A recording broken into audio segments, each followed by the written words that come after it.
You are now entering Maximum Driftcast, the only drifting podcast hosted by a Spanish soccer mom, a 30-year-old silver-haired fox going on 60, and finally, a 200-pound bowl of spaghetti with chimichanga arms. The champions, we are the champions.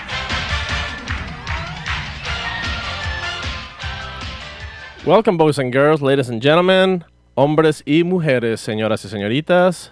Por favor, abróchense el cinturón. No. Sorry.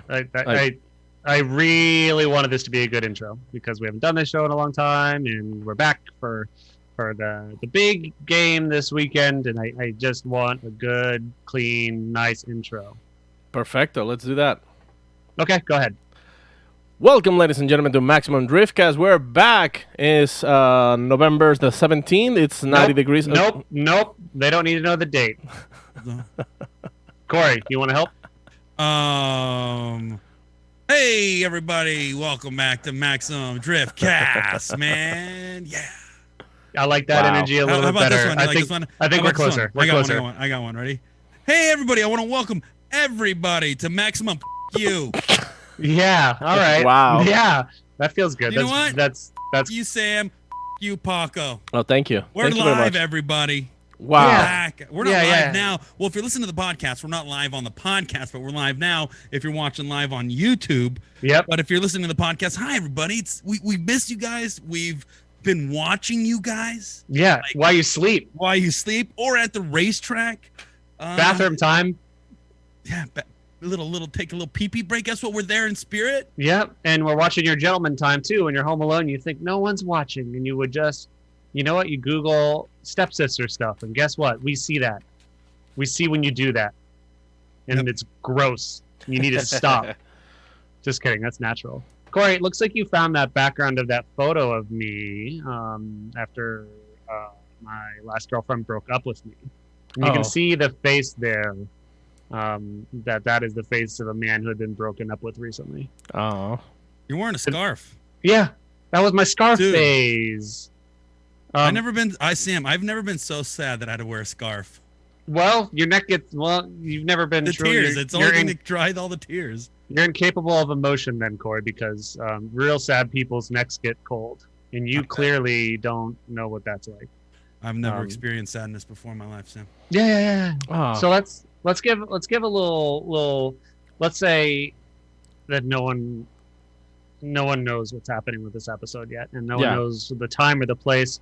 This is the deal. Yeah. We're going into the final Formula Drift. Why are you waving, Corey? Why are you waving? Because everybody's saying hi, Corey. I'm acknowledging without interrupting you. So I was hoping you would just go, and I would. Okay. Okay, I'll wait till you're done waving. Okay, Corey's still waving. Oh, it looks like he's slapping his cheeks now.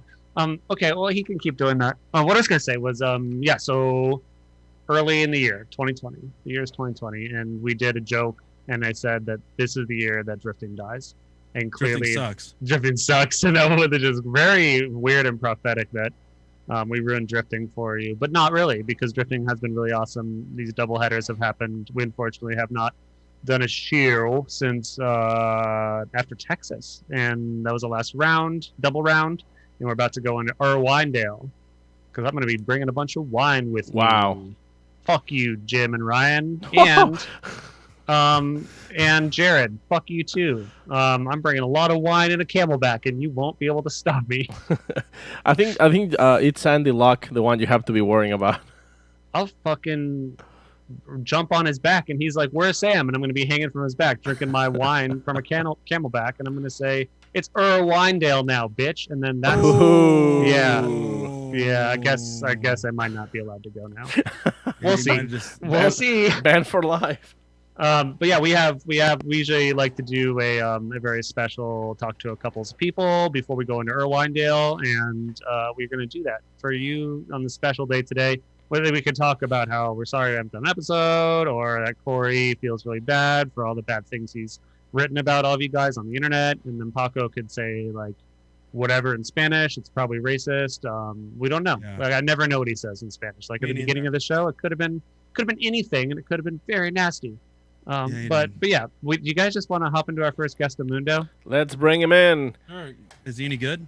No, we'll see. We'll see. Let's see, who is this gentleman right here? This is your dad. I hope he's... Welcome to the show, your Ever America's stepdad, Chris the Force. Hey, Dad. Stepdad. The dad's here. I don't think his mic. Are you muted? You have your sound? You got your... Paco, did you mute Chris? No. There he is. Oh. There you go. So Chris actually is very funny. He called us earlier today. He's like, "Hey, I'm locked in Ace Hardware. I'm in the storage room, and the doors are locked. Should I jump on the podcast? Do you want to see the stuff I have in this room?" And I said, "Hell yeah, man." Yeah, check it out. And I got my Blair Witch light going on, so yeah, follow me as I get through this very scary situation that I've been in for the past 8 hours. But I think I found a way out. But I just take this call, leave. I did find the Wi-Fi password. Okay, good. Nice. Yeah. Oh, good. But in the Orange County Ace Hardware, the one that closes at 2 p.m., they lock the doors. You're very dehydrated, very hungry, but we're so glad you were able to call in. I thought I heard over the chat or something about wine, so I was hoping that maybe you could share some. I don't know what else I'm gonna do around here. I can't drink these BC Core for me. Forrest, did you miss the part where Sam actually told Jim and Ryan to go F themselves? Did you catch that at least? I did, yeah. Okay, good. And it's gonna be good. Oh my god. So I'm actually doing a special thing this Irwindale or Winedale. I don't know if you heard that. And that's where we all fill, drivers included, we fill up Camelbacks full of wine, get wine drunk, and go drifting, and then middle fingers out the window to Jim, Ryan, and Andy. I'm into that. All right. Couple number ones. Woo-woo! That's not true. I would never do that to them. They're very nice people, and they've done great things to keep drifting alive in the 2020, as well as get Chris the Force Forsberg in the number trace spot. One less than Catorce. One less than Catorce, according to Bono. So that's pretty good. That's a good position. This weekend was a 1-2-3. Is that right? One first place, one second place, overall third. Yeah. There you go. Nice counting, Paco. Very good, Paco. Why we bring? Next week we're gonna push Paco to get the 4. We got him to 3 this week. Next week we're gonna push him to see if he can get the 4. No, I can keep going. Four wheels. We're doing Bono rules, and Catorce comes next. Catorce. Yes, correct. Forsberg, what the flip's going on? How was Texas? Obviously pretty badass. We saw the first all DA podium. Tell us about your experience there and coming in here.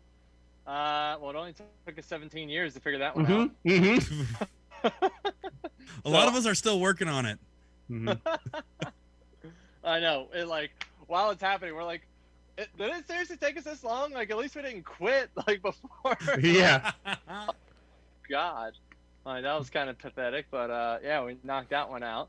And I saw the ghost of Tony Angelo there, at the end of Return of the Jedi. And Tony Angelo's not dead, but he was just there. I saw a hologram of him and Ryan Hampton out in the distance. But it was awesome, and I totally blew it in the finals. On my lead run, I come in, I get on the throttle, I'm all throttle happy, right, and I rotate over, and the car just snaps over on the lock, and when that happened, it just closed my whole radius off for turn 2. And, I hit the center cone. I was mid-track. I didn't make it to outer 2. And I was just basically dead in the water. So just tried to clean up the run. But I knew I was getting second that day. So. And I just saw a photo of your subframe, which is no longer really attached to the rest of the car. Was that before or after? I don't know. Okay. It could have been Thursday for all we know. But no, we check over the car. So it had to have been Sunday. At some point, the track's pretty rough, and there's some big drops off the edge of the track, and I've never done that before. We've never cracked the subframe like that, and so we just had a real good hard hit. It was at a 45, so it was in drift. I think it was maybe one of the practice laps we had Sunday morning that we just went a little wide and caught the edge of the track and just blew a chunk out of the rest of the day like that. I'll do her. Yeah. What so it's so crazy to see not only the DA podium in Texas, but right now the DA trio What do you see going into the trio? I mean, in the standings, 1, 2, 3, Vaughn, Tuerck, Forsberg. What do you see shaking out this weekend? What's that? I'm hoping that we hold that. That'd be intense, right? Oh yeah. So Vaughn obviously has a pretty big gap, but I mean, it could flip back. It obviously did from Tuerck to Vaughn, last weekend, so it can go right back again. Because I don't know how many points he was behind to get that far ahead, but anyway, no, anything could happen. I mean, like, it's mathematically very possible for us to get first if we straight. And as you all know, my motive at Irwindale is full checkers or wreckers, and so we either win a championship or we total our car. So it's one of the two. Yeah, Corey, what is it about ass or gas? What is it? Scrass or gash? No. Haul ass. No. Go fast and eat ass. Yeah. That's the one. That's the one that we were talking about, Sam. So they're changing something up for Irwindale, I guess, Forsberg. And you can tell me if I'm wrong, and it's okay. You can tell me if I'm wrong. But Friday is your guys' competition day, and Sunday's your competition day. Yeah. It's no longer Saturday, Sunday. Wait, what? So really? Now, Irwindale. So now Forsberg can win and then crash on Friday, have a day to fix his car, and win and crash on Sunday. So from my understanding, Chris, from what I heard, is that, and maybe this is something you can tell us, is how difficult was it going back-to-back rounds now? Bareback, back-to-back. Barebacking. Bare back-to-back. Broke back-to-back. But it's pretty gnarly. I mean, the cars are destroyed by the end of the weekend. You saw my car in the finals by day 2. It's like the whole back end's gone and like every panel's smashed up on it. And so, yeah, it's intense, like we go through the whole car, Saturday night as best we can. And especially after getting on the podium, it's a late night and the guys it's a long day. They're tired. And I know we hit Sunday like zombies, we're just doing the best we can to get out there and kill it. And they definitely get smashed up, and Irwindale is going to be even worse. Is that why they did the gap in the middle of Pro 2, or why 4, do you think? Well, we brought it up after the very first round. We're like, why don't we do Pro 1, Pro 2, Pro 1, because then everybody gets a day off, right? Who gets a day off Friday, then we get a day off Saturday, and so it kind of like helps the whole process. The main concern was viewership with the live stream. And so I think that, the diehard people that are going to want to watch it are going to watch it regardless. And we're working from home anyway, right? So they can just still have it on in the background. Yeah. And then, I mean, I guess they realize that just your cars are going to be in shambles after just one Irwindale, because everyone just has that spirit of, like you said, they like to destroy their car at Irwindale, not probably thinking of just 2 days of it. So. Yeah. So I know it's like Saturday is going to be just like this ridiculous, like pulling frame rails and together, because like at the end of Saturday, normal Irwindale is mayhem, like off the track left and right. Well, at least your home shop is just around the corner, and all your main connects when you built the car are hopefully within the proximity as well. Yeah, so that's the advantage, So the big target right in front of you is that little bitch Ryan Tuerck. What Big Red? So what would you say are like Tuerck's biggest weaknesses as like a driver and as a person? Good question, Sam. As a driver and a person, let's see. As a driver, I'm having trouble talking shit on him right now. Why? Why are you having trouble? I was trying to come up with something witty but mean, but not mean, and I can't do it. Nobody's listening. I mean, right it's now, not like he's not even listening. Yeah, we muted the chat, so you can just say whatever is in your heart about Ryan Tuerck. Here, let's have Sam. Sam, you set the example. Sam, you go ahead and set the bar for Chris. So what would you say? So I would say like one time, I was like in the middle of this really important live stream, and then he like comes in the room and he's like, "Are you fucking mad?" And I'm like, "No, I'm doing great." He's like, "You look mad. Stop being mad." I'm like, "I'm fine. I'm just focused on my work." And then he's like, "You gonna cry?" And then he grabbed my hands, and then he started hitting me in the face with my own hands. And then he's like, "Stop hitting yourself. Stop hitting yourself." I'm like, "I'm not hitting myself. You're hitting me with my own hands." And then he kept on doing it. And then I think he farted, and I'm not sure what he's been eating, mostly bell peppers and protein powder. And it didn't unhealthy shit. Oh shit, he's here.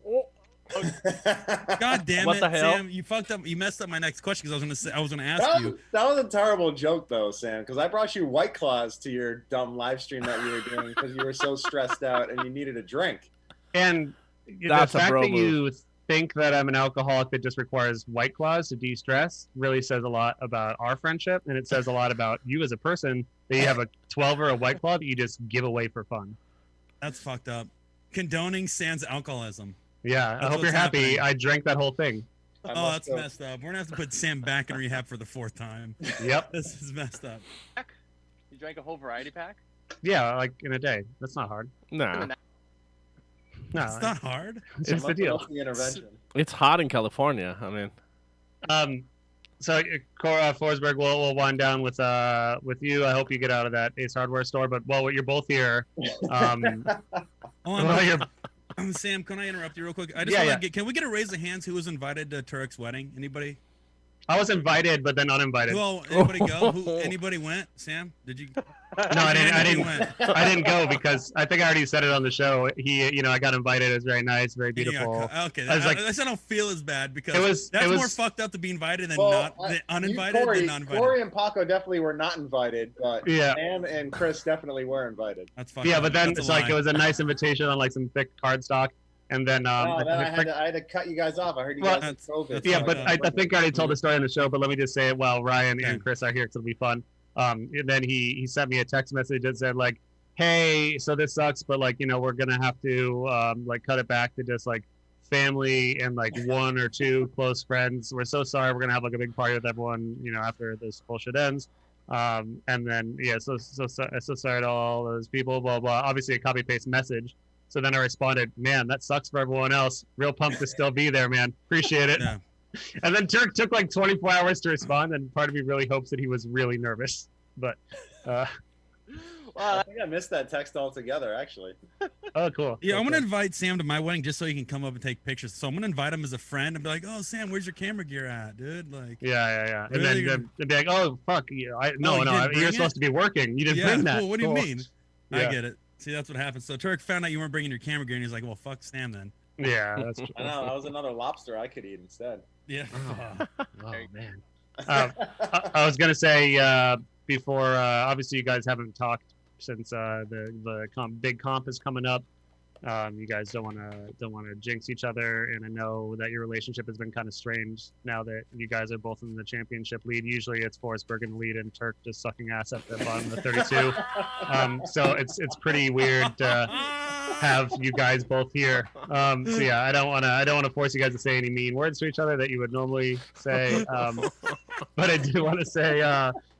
I was at Grid Life in New Orleans. Was that just last weekend, or the weekend before last weekend? And we did double drift, and I'm very, very excited to see what you two pull off in that format when the time comes, because it was an interesting, new, fun concept of taking just 90 seconds to do the most absurd shit to if possible on a track, and we saw dudes like doing what we coined, of course, the Days of Thunder. Where one guy just did a huge burnout, and then the other guy came around and drifted through the smoke. We had some like nice cops and robbers role play. It sounded like there was a lot of cool moves going down. Me and Chris are definitely gonna have to jump back on the train and come up with some cool shit again. I know, that's what I'm saying though. So when the time comes, I'm extremely excited to see what sort of heinous shit you guys can do in that format. So something to start planning. Yeah. Now, Sounds good. See, what if we do double drift and we get double dare giant bowls on the top of our car and fill them with line, and then we go drifting around. Yep. Dude. Or like you could have like one person like have to hold a cup of water while drifting one-handed. Only instead of water, it's piss. Wait. Cat piss. It's cat piss instead of water. oh god, cat piss. Oh my god, that's worse than any piss. That's a lot. That's just a lot of cat piss. You have to save that piss up for maybe a couple days first. Yeah, well, Paco's actually an expert cat milker. He's been doing that for a long time. Good. Mm-hmm. that very tiny little. Glad that we have someone on the team that can handle this. Hey, Yes, if people watch Hyperdrive, they'll watch Cat Piss Battle. Mm-hmm. Is that one of the Just segments? saying. No, that's our new TV show we're coming out for pitching to Netflix. Oh, okay, cool. Yeah, So- I like that. Can we get Rutledge or no? Probably a little out of budget. We might have to go with knockoff Rutledge, which is Paco. That's true. Why do you put on the glasses? Do you think that makes you look more like Rutledge? Yeah, because he always All wears right. glasses. I guess that's true. There's truth there. Get that, man. Chris, good luck in the Ace. I'll see you this weekend, hopefully on Sunday. Assuming they let me in after my remarks I made at the top of the show. We'll see. Uh-oh. Thanks, Sam. Don't wish him any luck. He doesn't need it. I my mean, God. I've been telling him, I've been rooting for him all season. You've already had your treats. You've made it to the top a couple times. I know that you're all very excited now that James Dean is gone and you guys have a chance again. But I honestly don't think that Tuerck's going to make it. He's going to blow it for sure. So Chris, I'm going to get into his head right now. So don't you worry. That's what I expect out of you, Sam. So no sweat. Hey, can we just before we let him go real quick? Can I just talk? Oh, Chris, Go ahead, do you have Paco. a Paco wants to say something. No, Go no, ahead, no. Paco. The whole Chris going 88 miles per hour and traveling to the future. Oh, yeah. That what thing, happened yeah, exactly? that's awesome, and people wants to know what's going on with that because it looks badass. Yeah, I don't know. I'm just gonna start mounting sparklers to the back of my car and see what happens. Because Dude, So we all It's just saw. times, but yeah, it happens in the right time. Apparently. So to give context, your fender was blown off. You were coming around the last corner at Texas, and your entire rear end is just belching fire, but it's a good fire. It wasn't like a bad fire. Yeah, What's it all that? happened at the time. Like, Yeah. Adam tagged the back corner, the fender blows off, and the tire catches on fire. I don't know what ignited it. I don't get it. But It's a It was passion. cool shit, though. Yeah, it's cool shit. yeah, because the fender came off, it made it really big. 'Cause Yeah. normally, like, it's happened to me before, happened to Matt Field, and like I've seen it happen a couple Yeah. times. But like in the wheel well, you just see the little ring. With that fender off, it was like, Oh yeah. Yeah. And is that richness of the exhaust being sparked up and mixing with tire smoke? Like, what the fuck's happening? well, it's like it's the oil on the tire burning. But like what makes it is it's either a backfire or I don't know why it seemed to happen like right as Adam hit, but that could have just been timing because that's like a big like rev up clutch dump, at the same time. It could have just been a big backfire right at the same time. It just like blow because like the exhaust does point to the left, so it would have hit that tire. I mean, the LZ gang in the YouTube chat was very upset that you were trying to hurt Adam. You were trying to like blind him or catch his new mustache on fire, or like a whole lot of stuff. That was they were so concerned for what kind of shit you were trying to pull on Adam. I don't know if you guys have seen in our YouTube chat, but people are already asking, has Adam LZ ran yet? So Yes, we're still getting that in our YouTube. Yeah. Nothing. Which one of the two on the bottom is Adam LC? Yeah. Adam LC, lift your hand. But also kudos to that guy for showing up to Pro 1 and throwing down and obviously having the assistance of car setup help is obviously a huge asset now that there's some free agents out there setting up cars. So like I don't mean that in any sort of mean way. It's really cool to see what he has done in this short amount of time. So good for Adam. We'll have him on soon, but also control your fans in the YouTube chat because they're fucking annoying.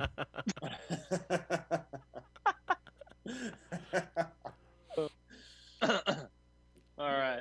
No comment. All right, cool. Copy that. Copy that. Copy that. All right, Chris. See you later, man. Thank you. Bye, Chris. Thanks for coming. Later, Chris. Later, Chris. Later, dude. All right, so Man, I sure All hope right. he does get out of Ace Hardware. Yeah. dude, Tuerck's still here. Just Yeah, so you Tuerck's know. still here. Oh, okay, Oh, okay. cool. Oh, hey, No, it's hey! okay. That's how I talk to Tuerck. I'm really concerned about the fact that I said something mildly neutral to / negative about LZ fans. Am I dead? You're fucked. You're gonna Am I get ripped fucked now? apart. Oh man. You're gonna Yeah, get let's the- think- They're already after you. They're already lighting up Yeah. this podcast. Yeah, Yeah, that's fine. Your We'll have him on the show again channel. soon. Please go send all the hate mail and hate comments on Drift Idiot channel.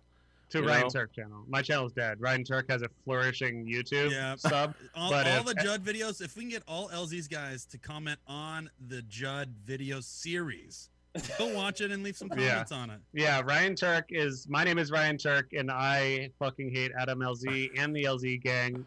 I have a new V10 Jub engine going in my Supra, Ryan Tuerck It's Supra. one of one. Super Formula rare. Supra. Hashtag Ryan Tuerck, hashtag Formula Supra. Ryan Tuerck. Hashtag YouTube money. Hashtag fuck LZ, hashtag I'm Ryan Tuerck. So yeah, go follow me on Ryan Tuerck, On YouTube, YouTube. and report Instagram. me. Report me if you dare. Oh, How much did you charge for that plug, Sam? You guys are dicks. Yeah, What I do you know. mean, dude? What do The you thing mean, is- Tuerck? Yeah, what you? I mean what, are that you? you're mean. You're mean. You guys are mean. No, okay. no. This is only revenge for not allowing us to come to your wedding because that's fucked up. Yeah, that's fucked up, that's Tuerck. that's fucked up. Not only do you invite my friend and then cut him off, but you don't even invite Paco and myself. Mhm. We could have been security guards. Well, we could have been you and just. Paco stole one of my trophies and haven't given it back. So, Oh fuck! you know. Paco, where's it? Hold on. Where is it? Where is it? Hold on. Let's see. He's Let's getting it. confirm. Can you just verify that this is yours? Because I think. Yeah, I don't it think is. it is. No, It we is. need confirmation. Sam, why are you already throwing us under the bus? He already knows Oh. this. We've already talked about this. Yeah, that's tough. This is Well, fucked up. he doesn't need it anymore because he's about to get a big stinking championship trophy. I'm very. Are you and- sure this is yours? Third place. Yeah, positive. Third place. Okay, well, good Yeah. thing you got a lot more this year, so you don't need that one. Yeah, and you better not. Though. You better not fuck this up. I was just trying to show off in front of my friend Chris. I really do hope you win the championship, and I'm not lying. Vaughn Yo, has. You're so two-faced, dude. You're a hypocrite, and I can't take you seriously. He's a fucking I know. liar. Sam is a liar. See, like the thing is, But- like we were gonna actually bring this as your wedding gift. Oh, that's true. Oh, wow. you only said that because I just said that 10 seconds ago. Wow, And I Ryan. said that I wouldn't have accepted it as a wedding gift. That's why you guys didn't get the invite. Oh, I did. so. Oh. Wow, Ryan. Cool, Well, cool, um, Ryan. I get it, Ryan. You're leading what, second in points right now, and I just get this big swollen head. All right, we get it. Appreciate you guys inviting me back on the show, though. It's only been a year since I've been on the show. Oh, it's Dude. been like Yeah, it's well, we it's also been a haven't done a year. show more than like once every few months because I have a bit of sound mental health because you're always making me feel bad at work. But we're in the real zone. I did tell you early in the year that you better win because if you didn't do good this year, everyone was going to laugh at you because you have a championship potential winning car. And look at you. You're in potential for the championship. Vaughn is getting old. His knees are weak. Mom's you can spaghetti. hit, you can. But his car is strong. Have you heard of Nancy Kerrigan and Tanya Harding? I have. Okay. Good movie. I'm gonna bring in my Camelback full of red wine. I'm gonna bring a lead pipe, and I'm gonna ask Vaughn. I'm gonna say, "Hey, Vaughn, do you want to go do some windmills behind the bleachers at halftime?" And then he's gonna walk down the bleachers, and then Paco is gonna have a lead pipe, and if you say the words right now, if you say yes, I want that, we'll do this. And Paco's gonna hit him in the kneecap with a lead pipe, Damn, and then dude. you're gonna You win. would do that to your old boss who helped get you your start? No, I would do that for you, Ryan, because I want you to win. That's how much I care about your championship. Dude, that's rough. Say the word. Say the word, and we'll do it. That's rough. All right, bring the wine. Bring the wine. Bring the wine. What about the lead pipe? He's Bring the winking. He's wine. winking. He's, okay. Wink, wink. He wants it. All right, Paco. All right, Paco, it's I know on. I know you weren't planning on necessarily coming to Irwindale, but now you have to come. for Actually, it's not gonna be a lead pipe. This bottom You're is gonna hit him pretty with the third hard. place trophy. Oh. That's fucked up. yeah. Ryan Tuerck sends his regards. Or do you know what you should do, Paco? Is Yeah. when you see Vaughn, walk up to him and give him that trophy and be like, "You're gonna need this because you're not going on the podium tonight. Yeah. This is I the like only that. trophy you're getting all weekend, pal." It's all about sending a message. It's Yeah. all So about you- sending a message. I just all we need to I do. just need to walk in front of Vaughn and just give it to him and like, Turk sends this. No, again, Paco, And- that and blows Vaughn the whole thing. will If you say get it. If you say that Turk sends it, You- that gets Turk in trouble. The idea Yeah. is that like, this is an unrecorded show. This is a clean channel. With the line is Joel clear. Barryon sends this. is what People, it is. yeah, exactly. Ken Gucci says, "Fuck you, Vaughn." And, and here's then- this. Yeah, here's this. And then suddenly Turk's on top. Yeah, then suddenly, what do we have here? Ryan Tuerck, Oh. number 1. Chris Forsberg, numero dos. Vaughn Gittin, broken kneecap. He also didn't. I asked him to be on the show, honestly, and he did not respond. So that's why I'm a little bit bitter. Damn, so we dude, have to he's settle. He's out here in Fuck that. California too. He could have been on the show next to you. Yeah, he's hanging out with Lindsay Ross, though. I'm sure those kids are just spray Drawing painting the city pictures, and yeah. drawing Well, they were pictures together. doing Racing Crown Vics racing Crown Vics. last weekend. And, yeah. Turk, what Tuerck. before we let you go into the sweet goodbye? Where are you, by the way? Are you in an Airbnb? Theoretically, yes. Did they kick you out of RS? Long term. Did they kick you out of RS? Ryan was No, sleeping. I left on my own terms. Okay, you did. You're very strong. Were you sleeping at RS? For like 2 weeks. Jeez. Damn, you're a beast, dude. Ryan's. Sam kept getting there early in the morning. I know. And, like, waking me up. Have you been? Really annoying. Sam's You've been working on that car on that Formula Supra at the same time that you've been like kicking ass in Formula Drift, Yep. Yeah. dude. Like Well, yeah. that's that Let's right there. touch man. on those two Yeah. topics a little bit. Right. Yeah, 'cause you've been on fire this season. Well, we'll end with FD, but like, yeah, tell us about Formula Supra. Where are you at? What's the deal if someone hasn't watched a single thing on Formula Supra? Give us the overview and then tell us where you're at with it. So we did a cool hype video, which turned out awesome, I thought. Very humble. Very The humble. boys at Race Service did an awesome job with no help from Sam at all, even though he's supposed to be involved in Yeah, screw that guy. entire content series. So Mm-hmm. if you guys feel like there isn't the Sam little polish on there, then comment on his YouTube at Sam Idiot. Yeah. I'm an idiot. I mean, sorry. Let me just ask my new best friends, Snoop Dogg and Jay Lemo, Snoopy Dogs and Jay Lemo, and see if they mind if I work with, if I start slumming it again with Ryan Tuerck. I mean, they shouldn't mind. I'm sure my big, famous best friends now wouldn't mind if I just did some pro bono work for Sometimes my. you just need to be brought back down to size. You know what I mean? Talking about big heads and all when we got into this show. Talk about a guy. Talk about a guy. Look at the air balloons you used to take pictures in. Before you continue on this really amazing story about your Judd, clearly that was the direction it's going. Dallas Drift asked a very important question. Does Ryan have elephants on his curtains? Yeah. I was gonna say he looks like Yes. in like Yeah. Yes, I do. Cool. Is that a hotel? No. Is that a prostitute's house? No. Sam, No. this This is a is a long-term. What do you call it? Sublet. sublet. Isn't it called cuckolding? Or you're becoming a cuckold? No. no. No, that's not. What color are those you're walls? thinking of Mustard something yellow, else. or is that just the light? Is it what? Are those walls yellow, or is that just the light? No, they're yellow. Oh, looks beautiful. Rockstar yellow. You cracked Rockstar and you sprayed the walls down. Okay. Disrespect. That's actually cat piss. Cat piss. Oh my god. Ryan, Wait, focus, please. We're almost Judd, done with the show. Let's We're almost done. Okay. back to the Judd law. Judd. So there's this engine called a Judd, and there's videos all over the internet of just like the V8 version that sounds insane. You got a V10 version. Well, there's a bunch of videos of the V10 as well. You just got to kind of know what cars they're put in. Yeah. So yeah, the motor sounds incredible. The first episode after the hype video, I basically did an introduction to the build, but I was like too hyped and I forgot to explain a bunch of stuff. Yeah. But it looked cool and talked about, we introduced the Supra and the chassis and all that. And then a third episode, I traveled to Judd, and that was actually way back in February before everything started getting crazy. And I highly suggest, like, if you just hear Ryan's boring ass voice, like, you're gonna be turned off by this right away. I guarantee it.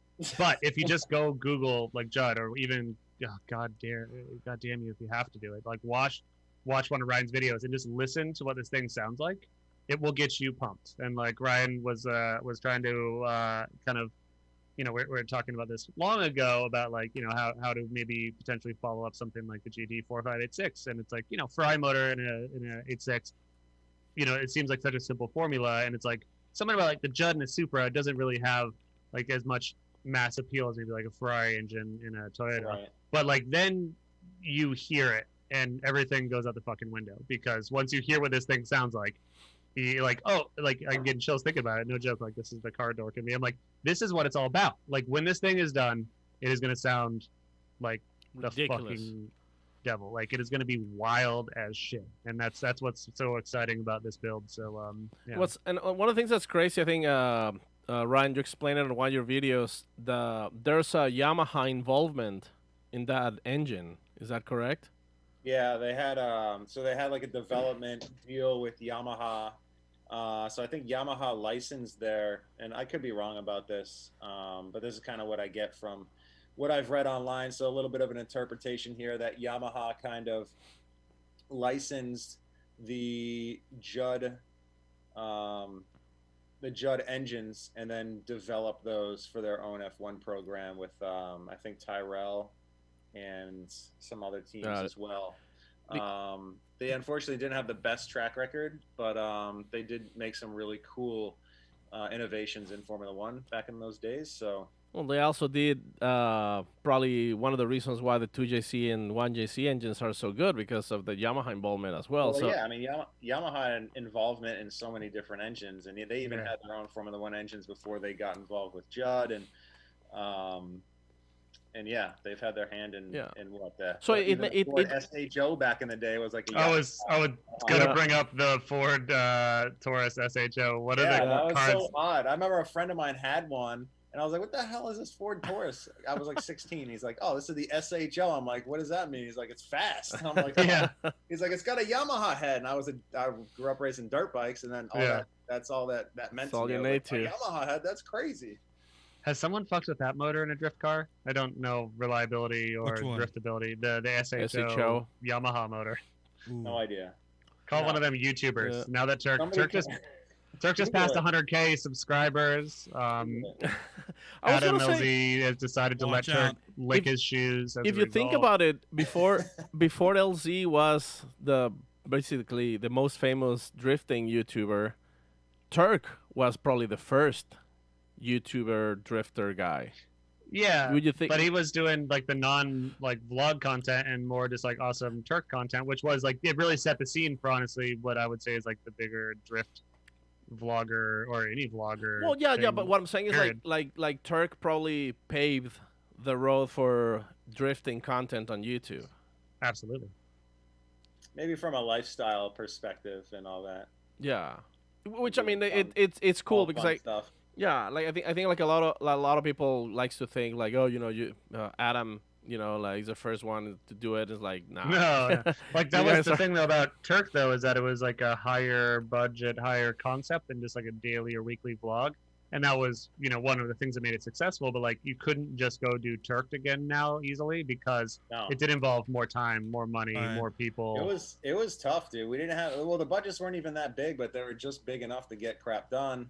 And then, like, every single season you had to keep doing more expensive stuff. Right. But your budget didn't increase at all. So then it just became like begging and pleading and trying to make stuff happen.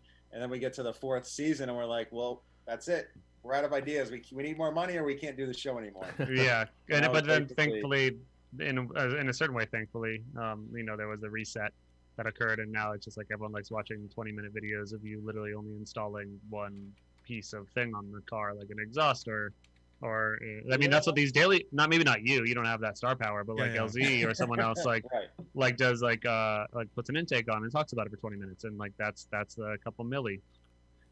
You'll get there once you. I don't really want to do that. I have other ideas. I don't want to follow the full vlog path of Once you win the championship, all of the doors are going to open up for you. Yeah, you're going to be super rich, dude. I hope you're ready. Super rich. This is like winning American Idol and getting $1 million in a record deal. This is like winning the Bachelor. This is like winning that Naked Island one. Ooh. What's that one? There's a one with the island.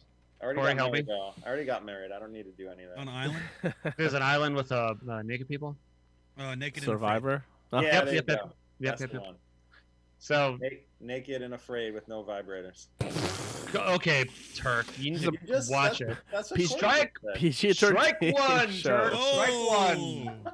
Strike one, dude.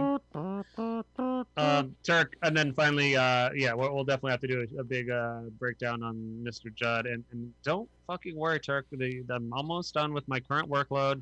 I can start slumming it with you again soon and helping make your show successful. I mean, it's not going to film itself. Well, no, it is. That's the best part about it. It is just you filming yourself. So I mean, yeah, it will film itself. But yeah, I would love to be working on that.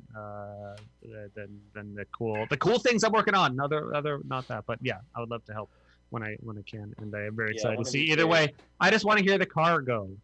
Yeah, well, it's not going to go unless you pick up a camera and help film. Then I can work and help Dom instead of having to just film one guy doing the work.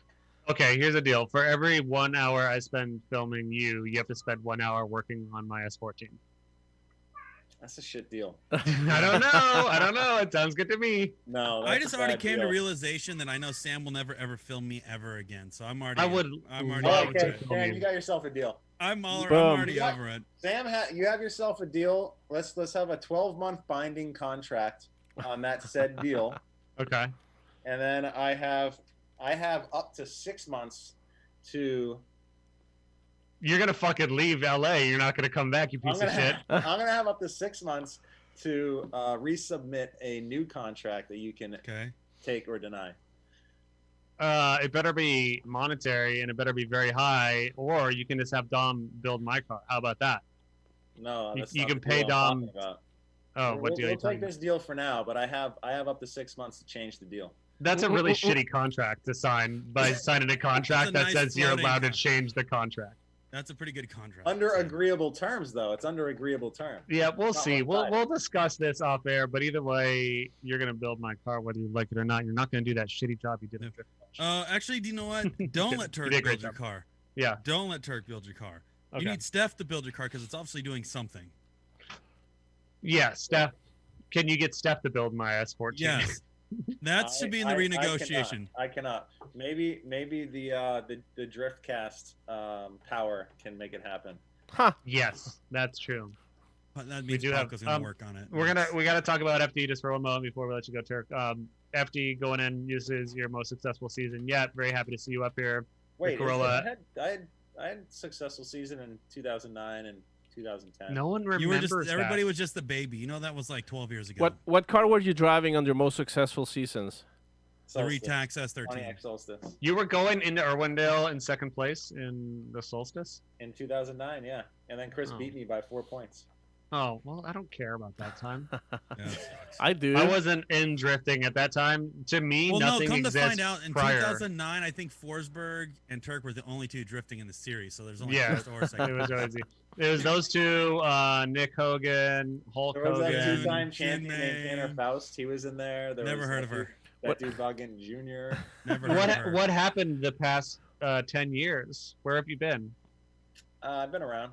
I gave you the chance to just act like you had been steadily rising through the ranks. I was filming cool drifting lifestyle content. I gave you the chance to wipe away your past, your nasty past, and you could have just said that, like, you could have said, like, oh yeah, I started down low and now I'm here, but you had to fucking open your big mouth and be like, oh yeah, I used to be good. So he rode. He had a Camelback. So it's like he peaked. He climaxed, came back down, decided to run the bottom a little bit. You know, maybe he just needed a break, needed people to forget about me a little bit because he wanted to create a comeback story, right? So this has actually been a plan for a long fucking time, Sam. So he rode the wave. This drifter who finished behind a dude named Chris Forsberg at 4 points got addicted to alcohol and all these other things, and his life started tanking.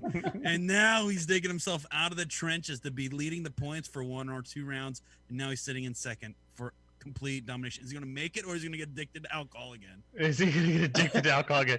He's been doing, I'm guessing, if the championship were to be decided off of male grunting and dropping weights from a loud high distance, Tuerck has this in the fucking bag. Oh, easy. Easy. Did you hear my like Vaughn this morning, Sam? What's that? Yeah, I heard it. You showed up late today and spent like 2 hours at the shop, so you didn't. That's not true. I'm on vacation right now. That's not true either. I was there at normal time, normal hours before Tuerck, left after Tuerck, like usual. Not hard to do. You're only 8 points behind Vaughn right now, going into round 1 of Irwindale, round 7 in the series. There's 2 Irwindale roundies. You usually drive pretty well at Irwindale, don't you? I like Irwindale. I think it's a really wild, fun track that's really, really crucial on car setup to be to keep your car drivable to a point where you're comfortable. Question is, you can easily just grip your car up to the point where you're fast as heck and competitive, but it's really hard to control. Yeah. How has it been for you riding walls with this car that doesn't really have a trunk? No ass. It's for you like Because like I know like Oswald kept saying that it's hard. Yeah. They even had Well, to add those extensions. Yeah, that was one of the main things Osmo said that was really strange about getting into this car that I think you mentioned you might feel getting into it was the fact that you're used to hanging your trunk out against walls, and this doesn't really have that. Well, I mean, this one has even less of a trunk than the 8.6, but the 8.6 didn't have much of a. Yeah, that's true. Didn't have much of a rear as well. Okay. I don't think the judges are really too concerned about that. You know in your brain where car end is, and you just kind of get there. Yeah, so to speak. I mean, the only wall track we really had this year so far was Seattle. So. Which was rainy and shitty. Mm-hmm. Yeah, that was a brutal. That was tough. I'm looking at your bracket right now. You're going to potentially see people like Field or Denofa. You're going to potentially see Forsberg. You and Forsberg have some famous history at Irwindale of total yard sailing each other. Oh yeah, that was a long time ago. That was before you were born, Sam. I know. Yeah, it's exciting. Have you gone head to head against Vaughn recently? Yeah, in St. Louis. Has he changed his sauce, or what's his deal? Is this just what this post James Dean world looks like, where we remember that you guys are all really good again, I think he's jiving with his car, and he got a taste of the podium, and he wasn't letting it go, and he's on a hot one. Yeah. Do you? I mean, this is a dumb question, of course. Like, do you think you can beat Vaughn? Like, I know you can think you can beat Vaughn, but what's your strat for going against Vaughn? Well, I'm not going to tell you any strategy, but that's true. Yeah, you know what I mean. We're going to set our car up as best as possible to make it fast, comfortable to drive, and a good tandem battle machine. So, I mean, that's all you can really do, anyways. Strategy-wise, you just gotta everybody. Even though James and Peter, two phenomenal drivers, aren't in the series, there's still no shortage of talent in the field. Oh, absolutely. Even with those guys there, they weren't necessarily like the fastest cars. They just were very controllable and dialed and snappy. Robots, just crazy. Is Vaughn? We're gonna get to our next guest in just a moment. Paco's blowing me up. Paco. No. Oh, I was gonna ask. Well, no. Let me get this last one. Is on the same topic. Is Vaughn the fastest car out there? I would say the Mustangs are probably the fastest cars, even though they're big and they're not any heavier than a Corolla or the Supra, but still, they can wind those things up. Yeah, and Irwindale has one of the bigger drag races, does it not? Off the line. Yeah. Interesting. Check this out, boys. Check this out. I'm looking. We got the bracket. Did you see it yet? Yeah, I've seen it. It said Zim quick unexpectedly. No, we're good here. On the right side of the bracket, real quick, you got Tuerck versus Moen right there out of the top 32. Yeah. You're going to get Naren or Reeder, depending on who advances, which they've both been doing pretty good. Naren's actually did pretty good.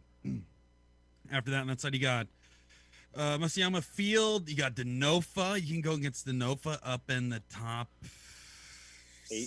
Top 8, potentially. Actually, depending on what happens with Field, if Field advances, it could be Field versus Denofa. Denofa advances. You also got Forsberg on the same side of the bracket. You got Hughes on the same side of the bracket.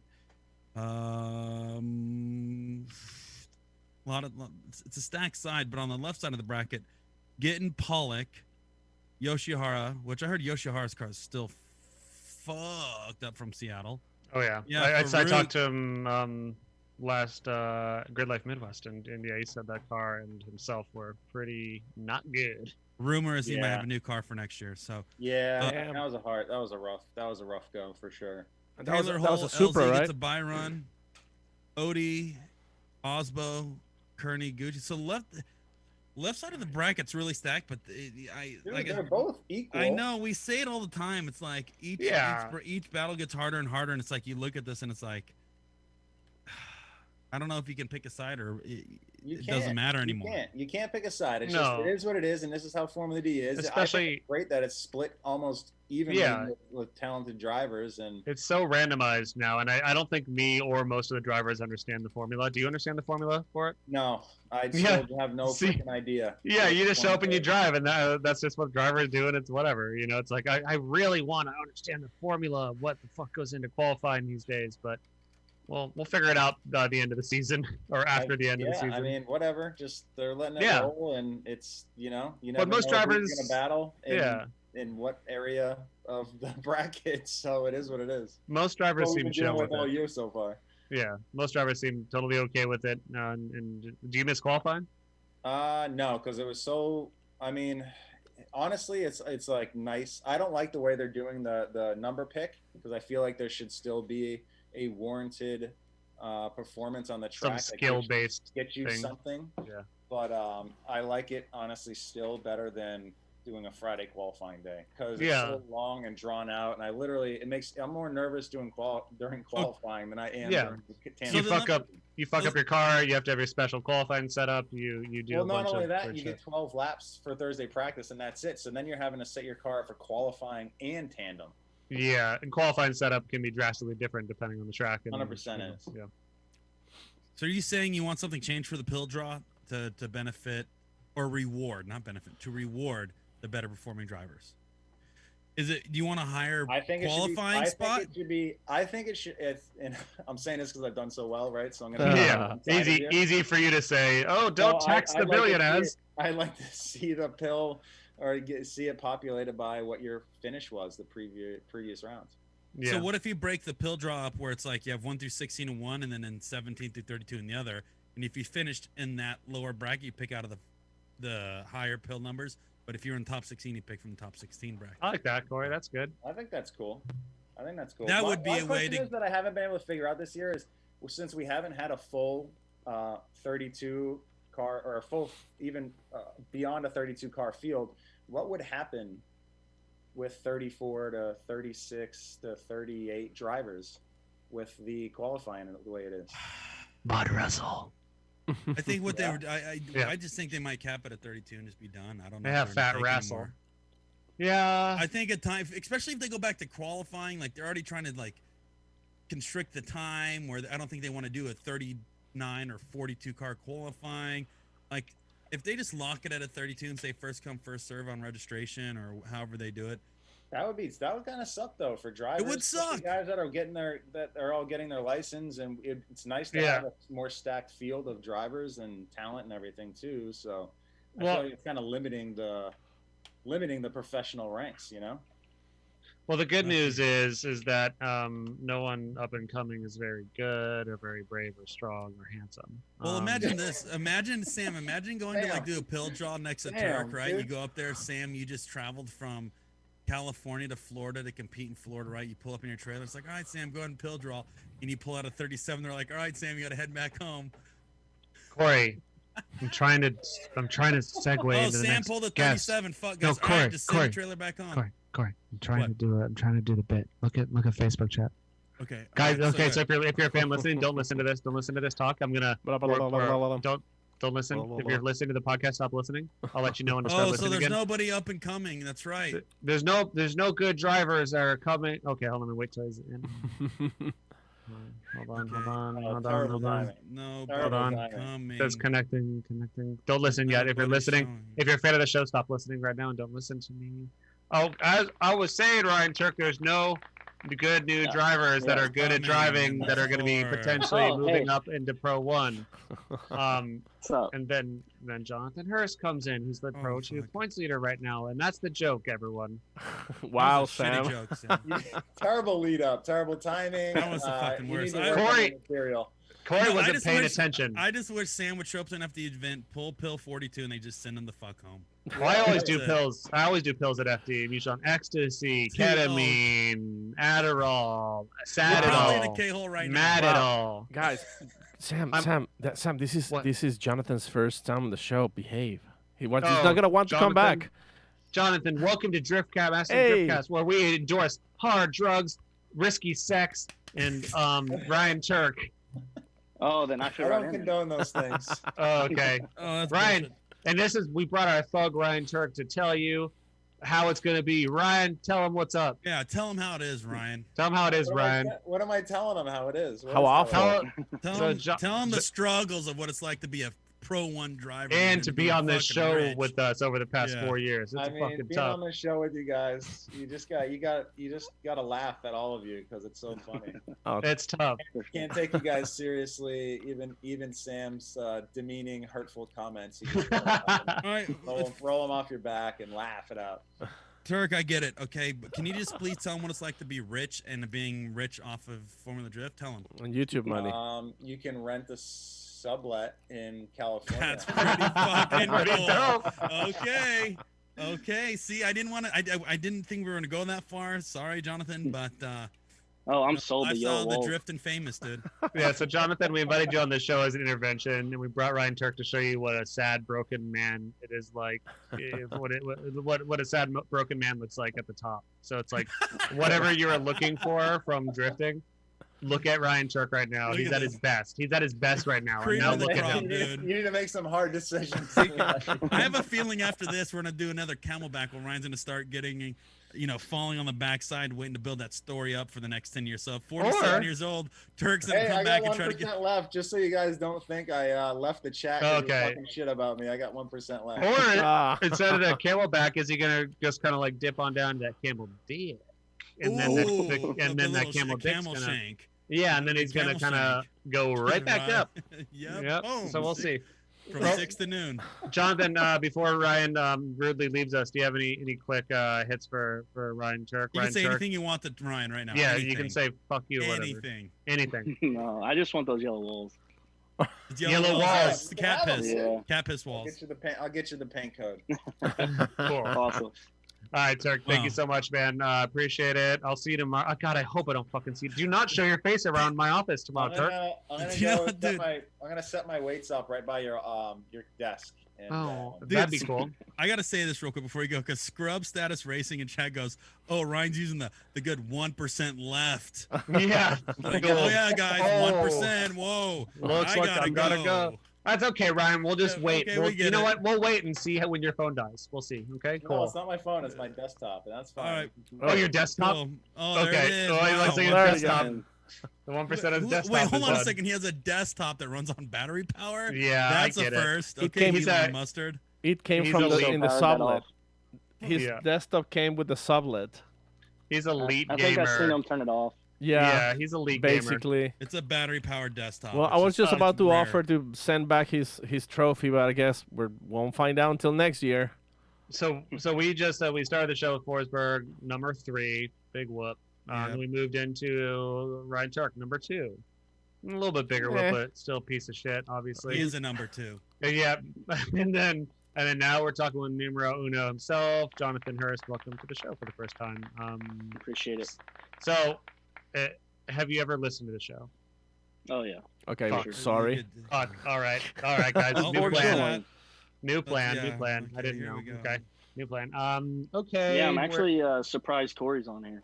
Yeah. Yeah, it was an accident. I was actually gonna get on to play some World of Warcraft and fucking my. Are you playing WoW Classic again? No, I just made that up, but Actually, I figured that if anything, you might hop on, get a little taste of that AQ40, get the raid in, see what that's up. No, nothing. Nothing, Sam. I don't get it. I don't get your terrible joke, Sam. I'm looking at the 2020 standings right now. Just give me a second. Let me go through the standings.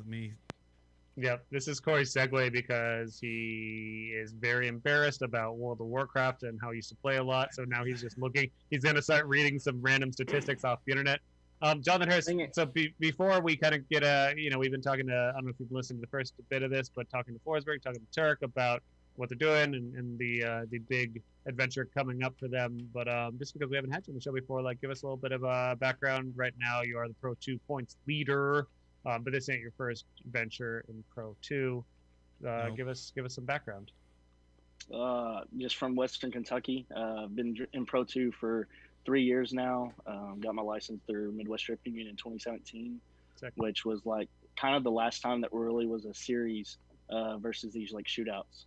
So, but I feel like that was a huge help to be where I'm at now. I don't think the shootouts do good and everything, and you do have to have a prepped car and everything, but at the same time, having that go through all the battles or the different rounds, I think it matters for sure for when you come into Pro 2, because especially now, it's not a joke.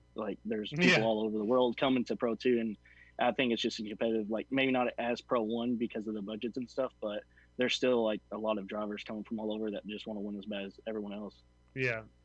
So as someone that's been in Pro 2 the past years, how fucking weird was this year comparatively? I see there's a lot, half the people in Pro 2 are rookies. A lot of the there's still some faces that we've seen for a while in Pro 2 that we know and love, but a lot of people that were there last year are not there this year.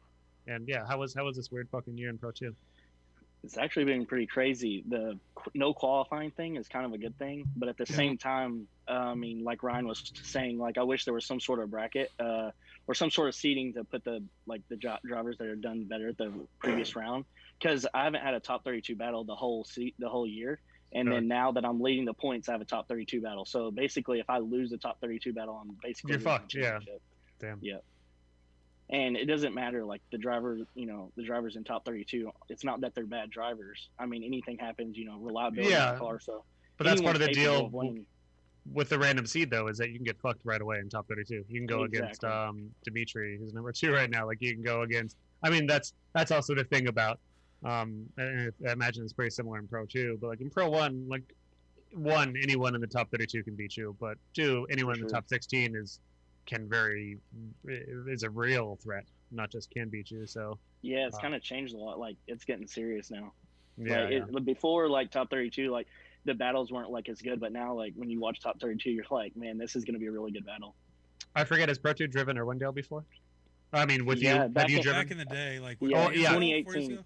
Yeah, but you have in Pro 2 driven Irwindale? Yeah, 2018. Yeah. But we did like the old layout.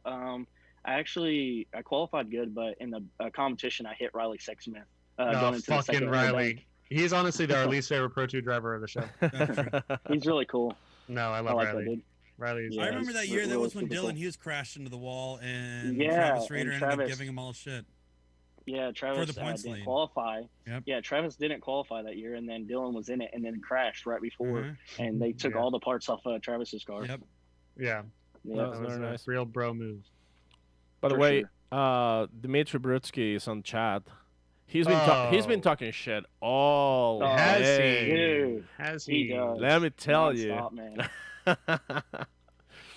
Do we already have the Pro 2 bracket for day 1 Irwindale?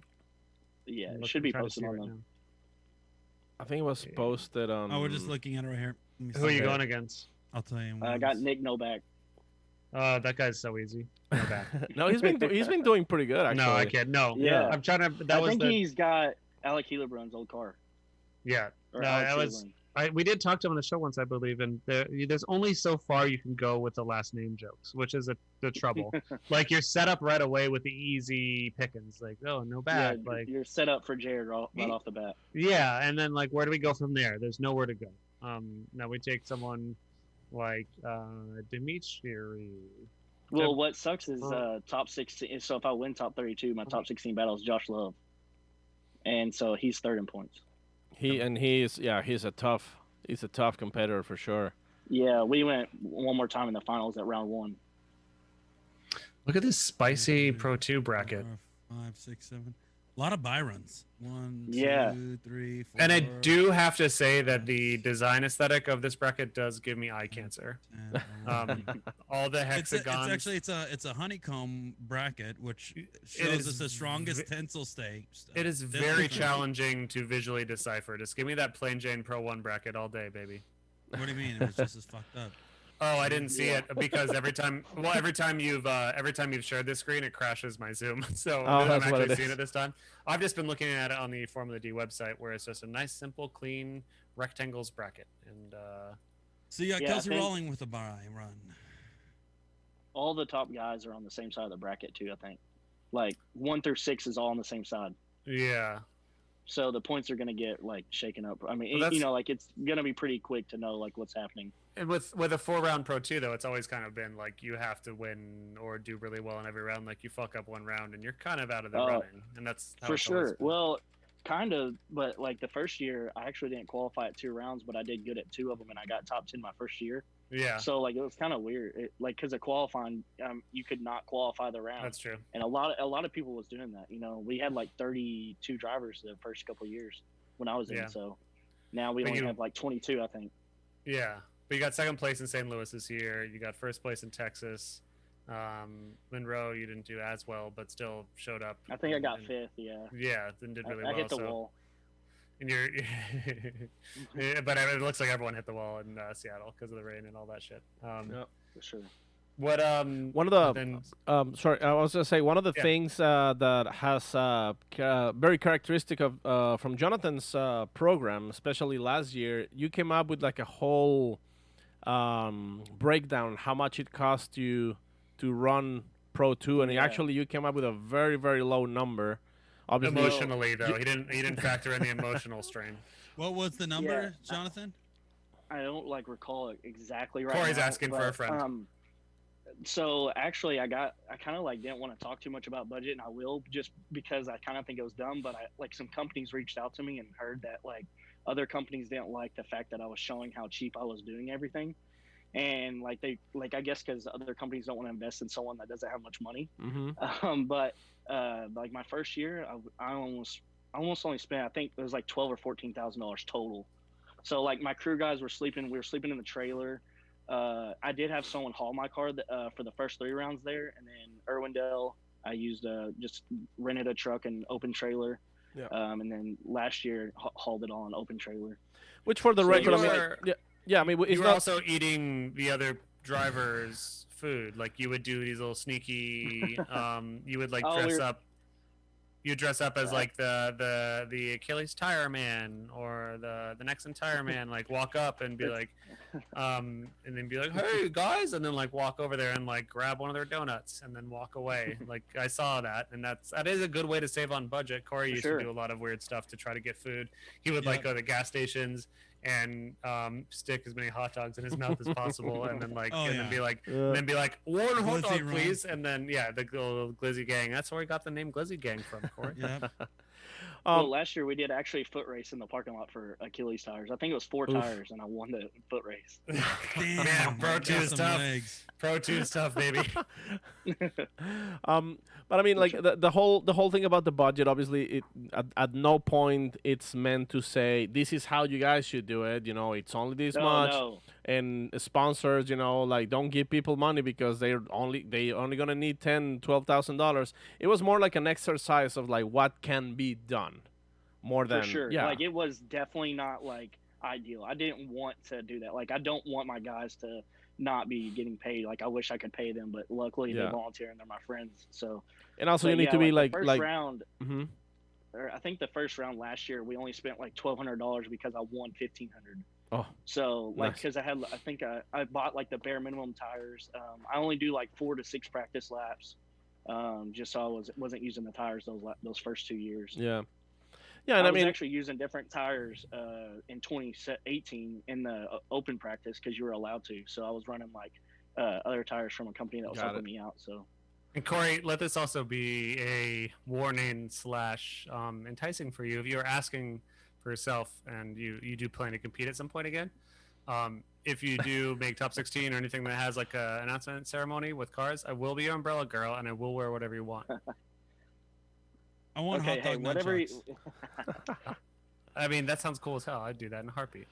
But yeah, so let that just be a little treat at the end of the stick there. I want you to know that I will be your umbrella girl and I'll wear whatever you want if you do. Thanks, Sam. If I ever go back to do something racing meaningful with your life. Jonathan, do you pay your umbrella girls?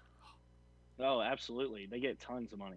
See, Sam? Actually, no, they're paying me. They're paying me. Oh, that's right there. That's a sponsorship. For sure. Tell us about your ride. You've got a kind of a different ride than most Pro Tours. Yeah, it's a G37 coupe with a 5.3. It's just a built 5.3 liter T56 Magnum that's stocker in. I was running stock Magnum. Yeah.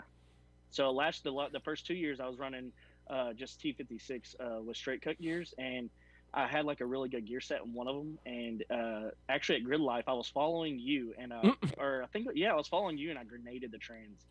Oh, Corey dropped the banana. So surprised because he tried the Magnum, but it was just like a hot dog in a hallway. Is it I usually put a couple rubber bands around it. He usually uses the T56 Petite. No, I did. I used a T56 for 1 year, but it's once again T56. Even a T56 Magnum's $3,000, $3,500, $4,000. Yeah.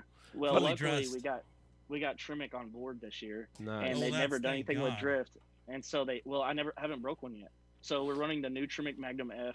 I put a clutch delay valve in this time, and I only run my car at 830 wheel, and Human was running his at 934 wheel horsepower. I don't. At mine, I feel comfortable with it at 830 wheel, and the game in FD or like in Pro 2 and especially Pro 1, like if you can stay reliable, keep your stuff together, and not working on it, like you're good. I mean, we haven't worked on the car. T56 Magnum. Last year we coined the reliability wars after we have the eras of like the Daigo wars and then the James Dean era, and the James Dean era was really about reliability, and now we're in like the COVID era of drifting, and I feel like reliability is even more important, especially for Pro 1 dudes with 2 rounds, but Pro 2 guys always, because you, like we said, you miss one event or you don't qualify or you don't run one event, like you're out of the running for the championship essentially. So yeah, reliability is key. What's the max tire width again you're running? 255. Yeah, so 800, 900 horsepower. And that's everybody on Pro 2, right? Yeah. Yeah. So, yeah, 800, 850. And there's still, Pro 1 cars. Like, I think Odie still claims he only makes 800, but maybe he does. Who knows? Maybe it's faster. Well, like it's funny because, like, on the FD thing, it says that I make 1,000, which it probably does to the flywheel, the crank. But, or if I flip the switch, we got a few different tunes, but I was only making like 830 to the tire in Texas, and everyone was thinking that I was had so much more power than everyone else. But it doesn't. I mean, that's such a one. You guys choose that number, so it's like tire manufacturers choosing their dot rating. Like you guys can really choose that number that you want to say. 2, speed in drifting is more. I'd say not more so. I'd say equally so. Setup. It's how gripped up are you? How there's 1,000 other not 1,000, but a lot of other variables to that. And every driver also does have their kill setting. Who are you going up against? Are you going up against a car that's much slower than you? You're going to dial your car to have much less quote unquote power, I guess. We actually have a couple of super chats that are catered to you. Building Dreams Garage says, any chance of people getting into comp style drifting at a pro-am level? I would say so. I mean, I ran my exact same program as Pro-Am as I did Pro. It probably cost the exact same amount of money. Yeah. Except for entry fees. I think entry fees was like the only thing that was a little bit more than going. Because when I ran MDU, we ran Pennsylvania, Michigan, so like places were 10 hours away and stuff. So it's basically like same travel costs. What are the basic tips for doing competition though, like at Pro-Am? Just going. Do you I feel like there's Pro-Amers that show up with trying to have like a Pro 2 speed or even Pro 1 builder speed that maybe don't do just well or do making well. Sure it's reliable. Like make sure you've driven the car like a lot. Don't just show up to test the car at round 1 or something, because I see like a lot of people, they're finishing their builds like literally months before the event. I think seat time is super hours key. before the first event. Oh yeah, or some people are finishing them at the event. Yeah. So basically, I've seen people putting them together at the event. Yeah. So really, just is making sure you got you're comfortable in your car, you can maximize the seat time on the track, and just make sure you're ready. Because I mean, like I was saying, I wasn't using many tires in practice just to save on my budget. But like, if you can't link the track, and if you cannot go to the track and link it like 1 or 2 tries, like you probably should think about something else.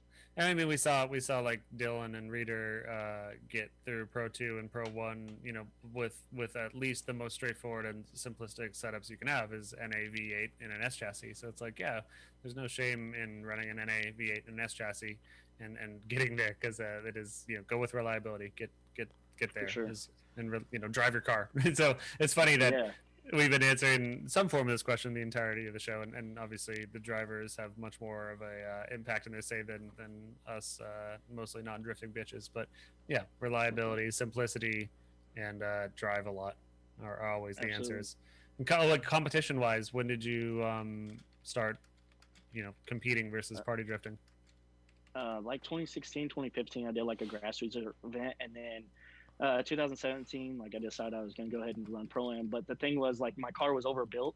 My car was making 1,100 horsepower for Pro-Am, but I was drag racing. So I was like running street racing in 1320 video, and that's kind of like how I got all my followers, because I was street racing this car that had a wing and stuff and was built to drift, and I had a parachute too. So I was street racing the same year I got my Pro 2 license.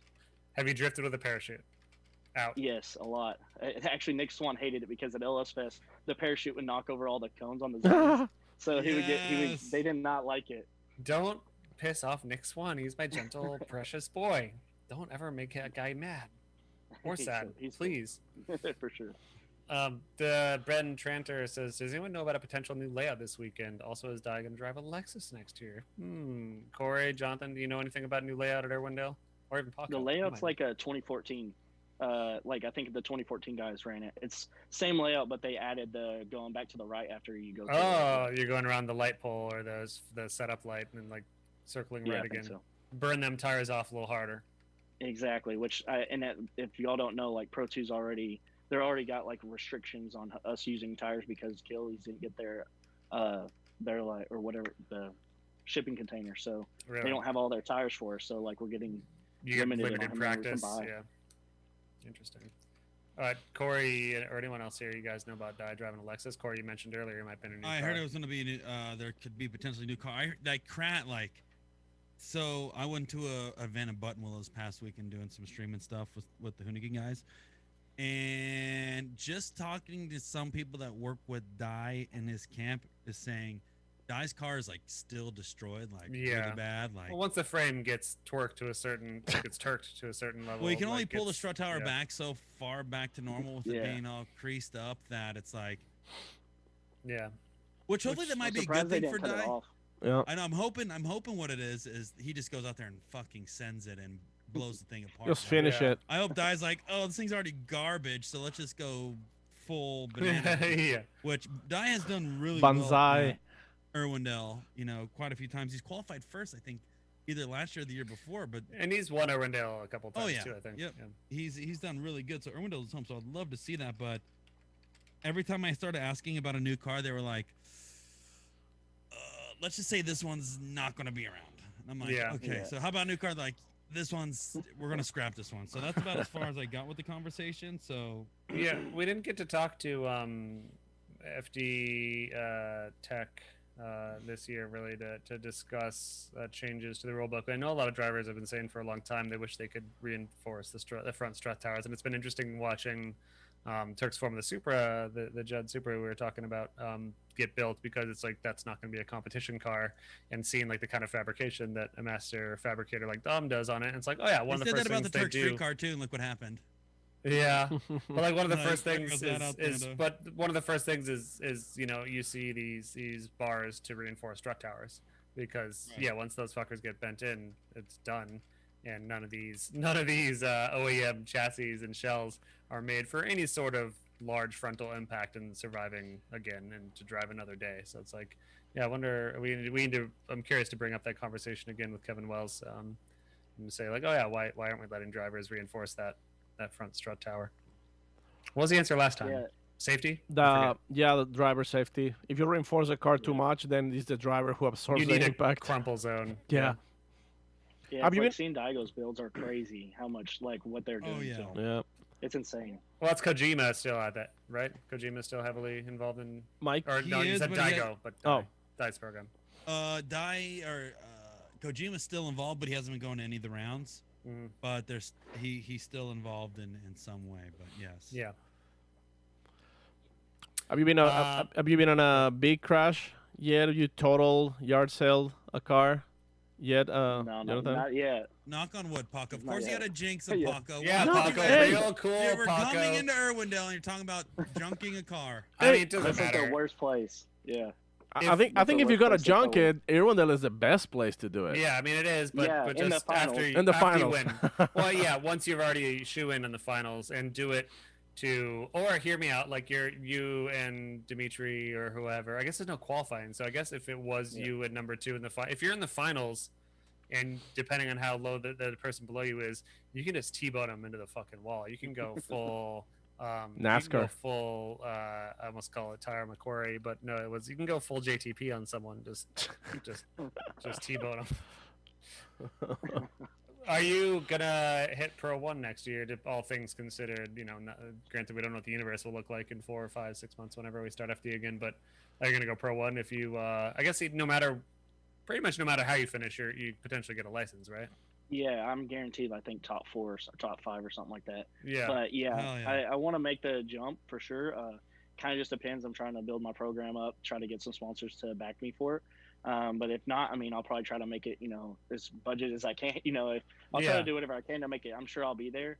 And I mean, that's the goal, you know, coming to Pro 2 and stuff. Like, that's what I'm there for. Like, I want to win, you know, just as much as probably everyone else. But you know, like, I really want it, and that's I think going to Pro 1. I think now, you know, I'm capable of doing well in Pro 1. So I think this is the time to make it happen, because you could just run another year of Pro 2, and then something dumb could happen, and then like total a car or something, and then then you don't have the license again, because I think it's only good for a year.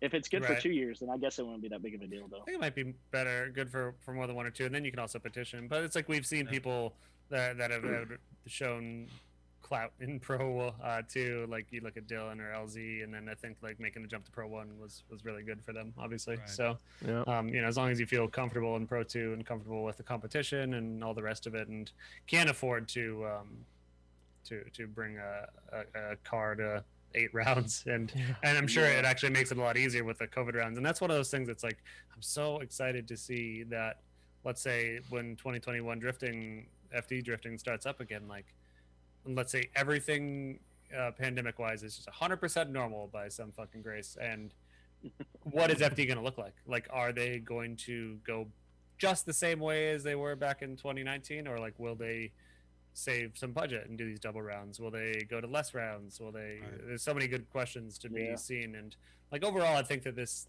year of drifting has been really exciting to watch, because it has been so different. Like, it was this forced change of pace, and it forced people to kind of rethink their programs. Like, the driving hasn't drastically changed from years past, but it's just an interesting new format, like lots of new format stuff, like no qualifying, something we've talked about for years on the show. These back-to-back double headers, which I don't think we ever predicted, but they force weird stuff. It's been an exciting year, all things considered. For sure, I think the double headers like good in its own way. Knowing the track, and really you're not having to spend as much time practicing the second day, so I don't think it's as bad as like you might think at first. But I think what is cool, that's not good about it, is you're not going to all the different, like Long Beach, you know, like missing all the other venues. I think that's a big deal that I think Formula D would need to keep the all 8 rounds to make it, you know, interesting.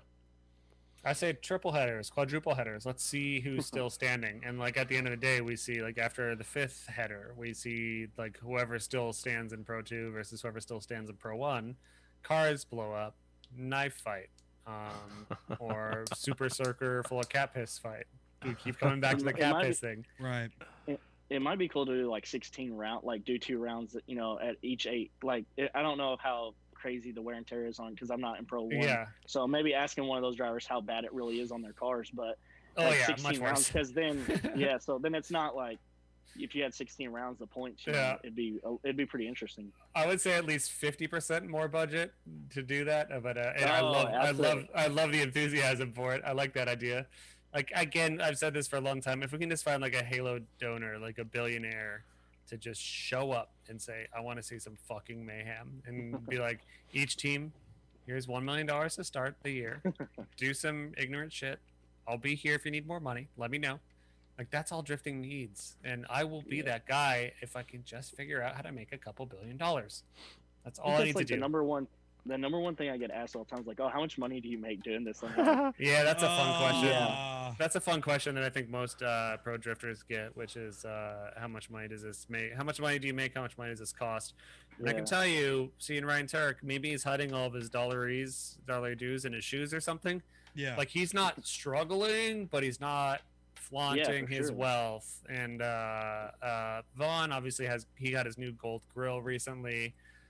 Drinking champagne out of diamond encrusted. So like, he has been flaunting more than others, but I can tell you that he's also not. I don't. Here's the thing about Vaughn. I don't envy Vaughn's travel. Oh no, he's certainly not. And he might be one of the highest paid, but he's also one of the hardest workers. For sure. 100%. For sure. So where was he? He was just in Florida. Went home. He's like, I'm home with Abby and Gunner, and then the next day, like 7 a.m. he's posting from California, and then he's back. Probably why he didn't respond to my text message, but I have banned him from the show since he didn't. Okay, he's done. So we banned him officially. Thank God. Yeah, he's been global banned from the show and the internet, so he will not be posting on the internet anymore. I'm so sorry, everyone. He's been banned. You still have access to his Instagram account, and shit, right? Absolutely. Okay. Yeah. There's actually a lot of hentais going up soon. Oh, you're gonna start spam posting? Yeah, hentai. Just squid dicks everywhere. Exactly. There's a super chat real quick from Frank J. Miravelli, the fourth, 98. Paco, tell Cash hi for me. Cash, do it, Paco. Hi for me. Hi. What's up? What's up? Jonathan, I appreciate you. Paco, Corey, any other big questions? If you, no, let's just say after this, like, if circling back around and wrap this up, next year Pro 1, same car, same. Yeah. Exact thing I was gonna ask. Basically, the only thing I would really want to do is I'd probably put a GSR trans in it. Yep. And quick change since I'm still on a Nissan diff. So. Are you on a factory diff, a G diff? Yeah, I got a. Or LSD. I got a 3.5 welded and a 408 welded. So. Would you go lighter? That 408 in all day, baby. Yeah, 408's in it most of the 408 time. on the fourth. Yep, every track. Fourth gear in the 408. That's the sauce, dude. That's the sauce. It works. It digs, dude. They'll blow the tire off of it. Yeah. That's the thing is because, like, we have, like, a 3.5, you said? Yeah. 3.5. 3.5 is, like, third is, like... Yeah, it works for third. Sure, so but then you go to you fourth, only like, use that gear for third. Yep. So, like, if I can do... I gear my car for, like, every track to use one gear just so I don't have to mess it up. And because, you know, a T56 is brittle, so I'm not trying to do a gear change. So, third gear I would use on some tracks, you know, like Atlanta or something. What axles? Factory axles? I did for the first 2 years and finally upgraded this year, but I never broke one in the first 2 years. Nice. I don't know how, honestly, because being a turbo like 5.3, I don't have a lot of cubic inch, but so you got to be on the clutch really hard to keep the turbo spooled up. Would you try to go with like a heavier engine or heavier or lighter engine? Since I mean, in Pro 1 you get to choose a tire width, so you can add more weight or take more weight away. Oh, so I'm the heaviest car in Pro 2. Really? So actually, I think in Pro 1, Pro 2, I think my car weighed like 34 something with me in it. So it's super heavy already. So I'd want I think even like Papadakis was talking, they wanted the weight so they could use the bigger tire. I think the bigger tire would be more beneficial. That's when you're gonna start breaking shit. Yeah, absolutely. That's why I need the transmission and the quick change. Dude, I ran even like I'm coming off a 255 and jumping to like a 275, 285. I was like, I could feel it. I'm like, oh, all my parts are hating me so bad right now. Grid Life, actually, I ran a 285 at Grid Life, and that's when I grenaded the one trans. Dude, that's the same thing for me. I was running like a 275 or 285 next, and as soon as I was like just second, third gear, I'm like, oh, it doesn't like me, dude. And especially when I had to push that clutch down for a clutch kick, I felt so fucking bad. I was like, I feel so bad for everything right now. But I have a GSR, but I'm still running factory axles, and I've only broke 2 sets of axles in the past maybe 6 events, which sounds like a lot, but I'd rather have an axle than a trans. That's my biggest thing. It's like I'd rather have a was that a good rip on Corey that you just did? What's that? He didn't notice it. He said you said you've only done it like in this past 6 events, and he said like 10 years. Well, I was gonna say the past 2 years, but it wouldn't. 6 events sounded better than like 3 or 4 years. Yeah. But, that's the other thing I look back to is the expensive parts. Just save the expensive parts. Mm-hmm. Absolutely. Like my engine's nothing crazy, you know. Just it's a Michael, but I got a really good engine builder locally, and he just builds a 5.3. We don't bore them out. Truck block iron, you know. It's a little heavy, but they hold up really well. So when I was drag racing, I was making crank pistons, rods, and factory heads, head studs, and basically that's it. What intake manifold? I got a BTR right now, equalizer. So do you run like cathedral port heads or LS2? Yeah, cathedral port. Okay, so like an LS1 base. Yep, for sure. It still makes it's pretty basic combo. Yeah, I was even using factory manifolds before, and now we've got like some cheap manifolds for it, but just as long as the welds and stuff are pretty good, I mean, it's not that big of a deal. It's just going to jam air in a hole anyways, you know? Like, exactly, yeah. All I got to do is stuff it in there. Dude, that's amazing, man. So you got a stacked bracket, you have a stacked field, you're leading the motherfucking points. Keep leading that shit. Get that carbone, carbone Don't yard sell it. Don't yard sell it unless you really want to, unless it's a cool moment. If it's going to be a cool thing to do it. Nah, I like walls. I like Irwindale, but I do not want to hit that second inner bank too far deep. Like, no. Yeah. Don't do it. Excited to see that track eats them. Oh yeah. Excited to see what you do out there, and good luck, and definitely be talking to you soon before Pro 1, I hope. Appreciate it, guys. Thanks. Yeah, man. Thanks for coming, brother, man. We'll catch you. Safe travels. Right, see you guys. Have a Good good luck, one, man. Thanks. Crazy Super chat. 2JZ says West KY represent, and I think this is actually a new brand of personal lubricant Kanye has decided to. KY West. Yeah. And he also, so I mean, this he did $2.69. Nice. Yes, good for you. Nice. Good numbers. I mean, honestly, it would have been cooler if you did $420.69. 69 cents. I don't know. That's just, I mean, if you want to be real cool, do It'd be it. cooler if you had. You don't have to. You don't have to do that. All right. Is that your Matthew McConaughey? Is that the best one you can do? Yeah. All right. You know, all right. when I drive around my Lincoln. Paco, you I asked feel him like- if he's gonna put a heavier motor in the car. No. I mean, heavy. I was meaning not heavier, like a bigger engine, because he has a 5.3, and he was talking about like displacement and going to Pro, where you can choose a bigger tire. Yep. Now, I mean, if he's already a heavier car, he's probably gonna have to be using what, a 295, 285, Probably something. like a 305. So now he might need a bigger engine, right? And that's and I was trying to ask. I mean, are you gonna try to get the car lighter so you don't have to go that big? Paco, let me ask you a question. How big is your engine? Which one? Which How one? big is it? Whatever. I one mean, you the wanna tell me Cadillac is about. a 472. What else? That's a big That boy. That's Is that all the numbers? Is that it? that's all you need to know. All right. Well, think about getting a bigger one next time. Oh. What else? Sam? What about how big's your engine, Sam? Like a 3-liter inline 6 twin turbo and a i4 2-liter single turb ski.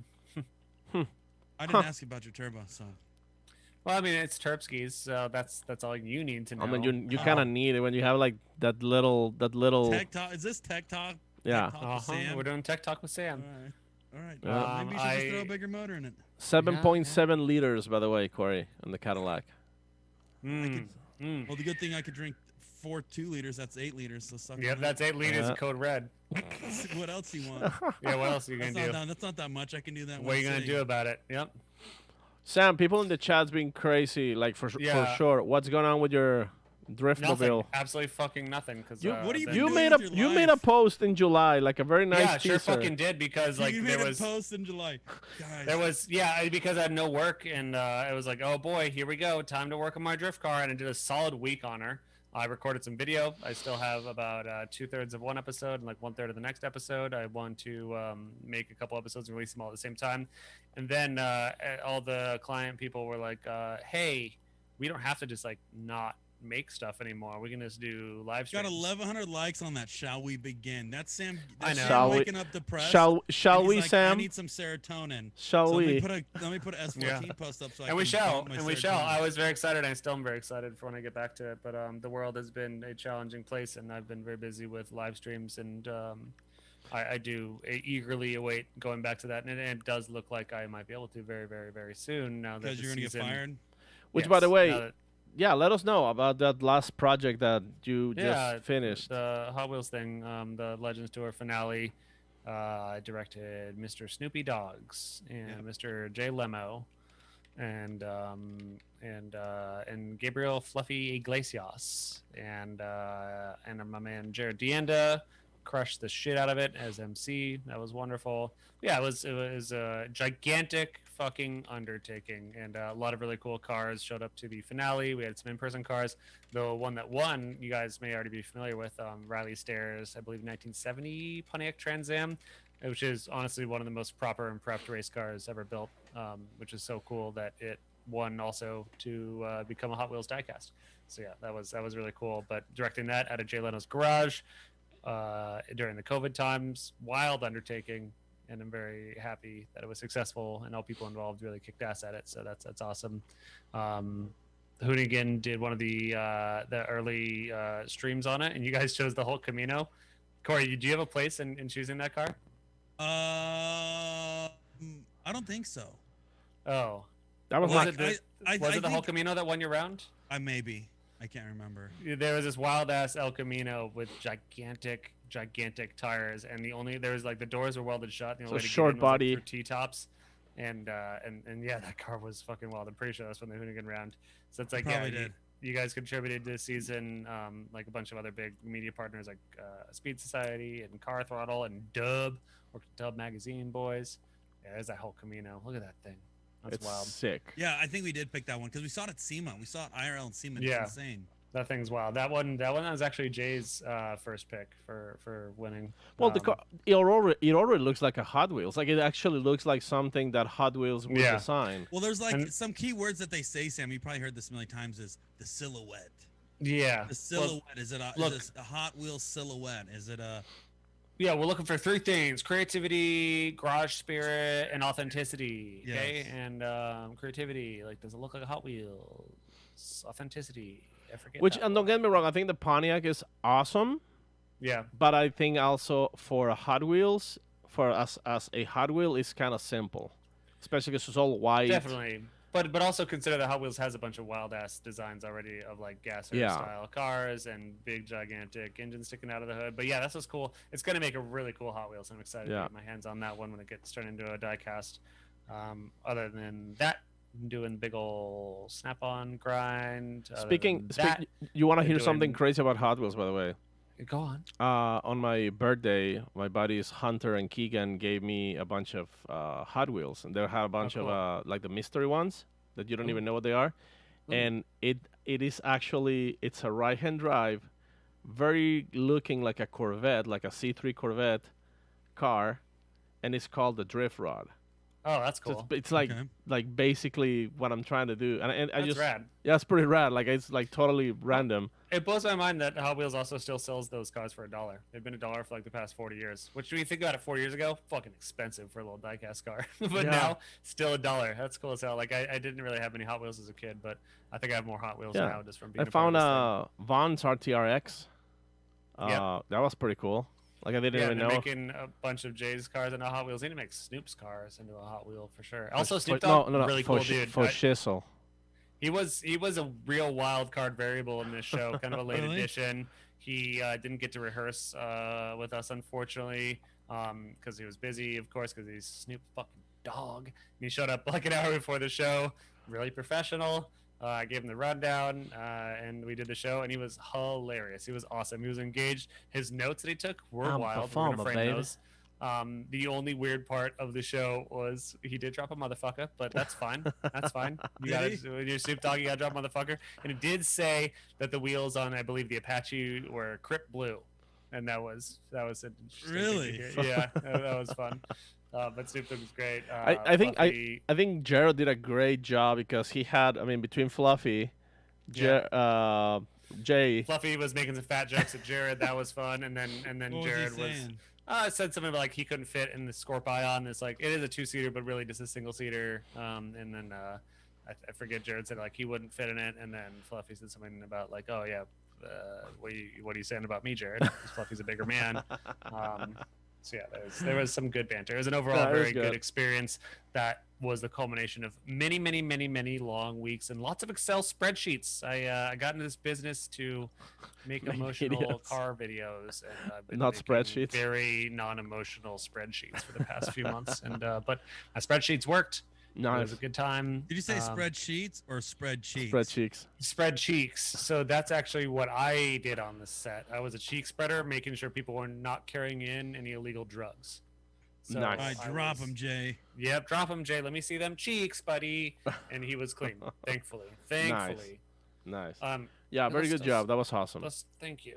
Are you part of the Formula Supra video? I've been reviewing and giving a couple notes on them, and nice. Mostly my main note that I've been saying is Tuerck be better. And it's tough for him. I think he's doing good. No, he's doing really good. His channel did just pass 100K subs, which is a big, hard thing to do in this here climate. Yeah. So I'm proud of him. Again, LZ gang for life. So Tuerck can eat ass. I will not watch one of his videos once. LZ only. And I want to know when LZ is coming up. I want to know right now when he's coming up. Did LZ run yet? Can you guys tell me in the chat? Did LZ run yet? Oh, he's about to go right now. Okay, cool. And I do want to have LZ on the show. I was going to ask him for this one actually, but then I realized that I'd rather give him a full episode after this. So I really do intend and fully hope to get more back to a regular schedule. Life has just been shitty and weird. Yeah. And I hope that life hasn't been too shitty and weird for y'all. I hope you guys are going to not die this holiday season and not kill your parents. I hope you guys will stay pretty safe in there. Just stay indoors. Just do what Corey does. Do what I want to do more, which I fully plan on spending the month of December playing video games indoors. Paco, I don't know what the fuck you've been doing. I've just been working outside, so I'm tan. I'm tan. Are you at home though? Yeah, like at home. No, I mean I work. Are you gonna finally start looking Mexican? I need you to get a tan. The light doesn't really like. I mean. Yeah, you look very pasty right now. You can see. No, I've been working outside. I've been getting my vitamin D, man. Vitamin D. Vitamin, yep. Is staying healthy. You know, like COVID is totally against that dick thing. So yeah. Yep. Yeah. That's how I. Did you know that one of my friends in chat said that our baby boy COVID is 1 year old today? Aww. He's grown so much. I'm so proud of him. So cute. Yeah, it's fun. That's fun. The first case in America, I think. Good thing we've been traveling and going to events and. Yeah, I did go to the Grid Life in NOLA and Grid Life Midwest to do these very small versions of Grid Life, which are, you know, it's awesome that Stuart is keeping the thing alive, but you know, they're not full Grid Life. Well, it's not Grid Life because there's no partying. You boys aren't there. The live stream is very minimal. We're not even on live stream NOLA, but it's good to see that the automotive events are staying alive. I just hope they stay alive because yeah, exactly. I don't know what's going to happen in the future. But it's I like feel FD, like it's going to be another year of this. Yeah, I mean, it's not going to go away in 2021. Everyone's saying like, fuck 2020. You're right. Fuck 2020. But like 2021 isn't going to start out any better. Like we're going to still be in this shit. And hopefully vaccines will be safe and available. And we can start looking normalish by obviously none of us are epidemiologists. Whatever it takes. Hopefully in the next 6 months, we'll start seeing an improvement in things. But yeah, 2021 is going to be another weird one. Have you had a COVID test yet, Sam? I've had about 40, no joke. Yeah. Every day on set at Hot Wheels, we had rapid testing in the morning. Yep. I had one the day I got back from NOLA. I had like 5 last week. Yeah, I get them often. Had 2 so far, and I had one when I first flew into California, and I had one as soon as I landed in Arizona.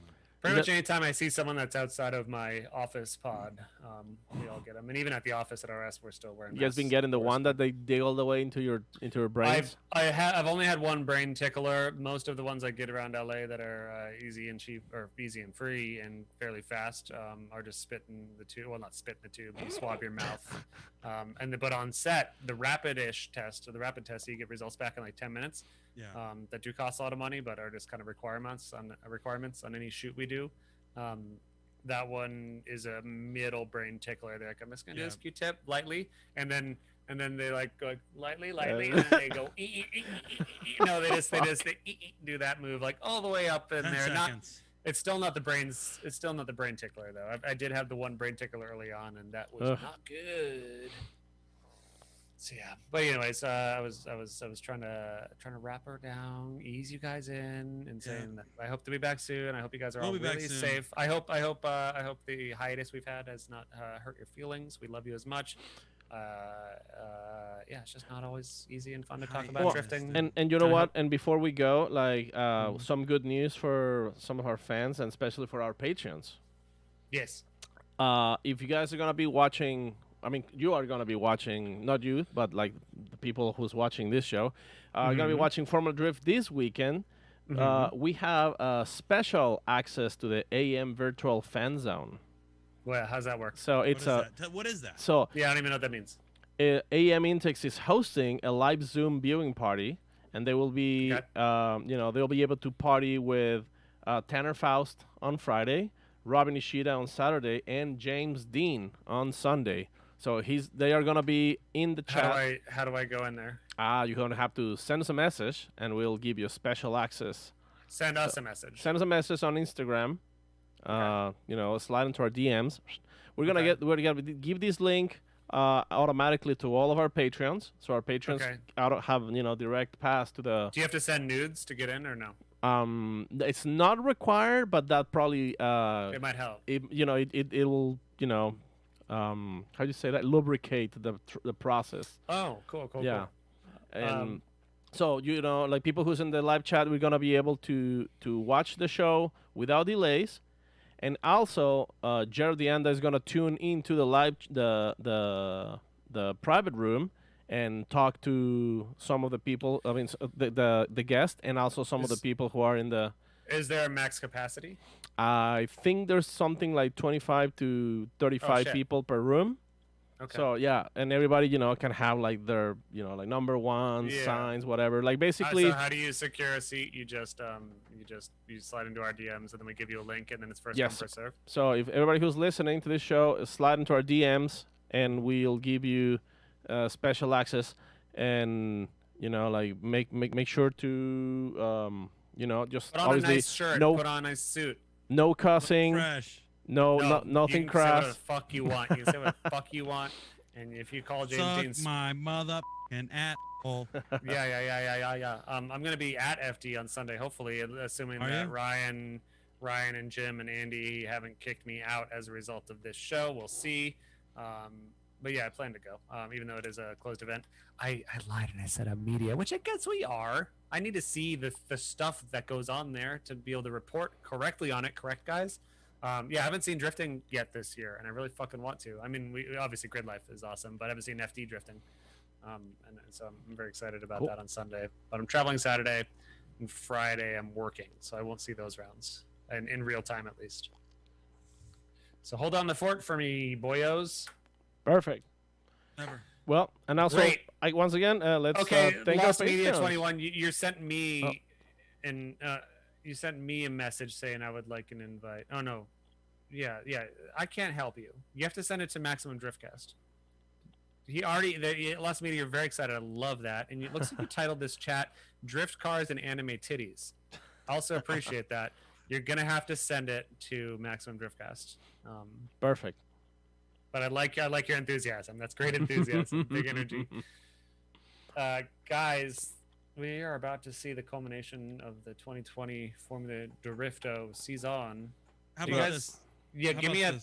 Yeah, go ahead. Let me do this first before we do a debrief. Chat, everybody in YouTube Live, for you guys that are listening to the podcast, YouTube Live, great way to interact. What I want from YouTube chat right now is to enter who you think is going to win the championship. I was just about to ask you that. 3, 2, 1. But I want chat to pop off, and that gives us time to deliberate, and then we can go back to chat. Do you want to do 3, 2, 1 or a single name? Who's going to win? Let's just do single name. Chat, single name. Who's going to win? Chat, real quick. Let us know. Single one. Chat. Tuerock the Vaughnosaur hunter. Yeah, the dinosaur hunter. Is that the name of the episode? Tuerock the Vaughnosaur hunter. Tuerock the Vaughnosaur. Yeah, that's the name, guys. We got this. Aspo, Denofa, JR. You looking at the points? I can tell you right now if that's what you want to know.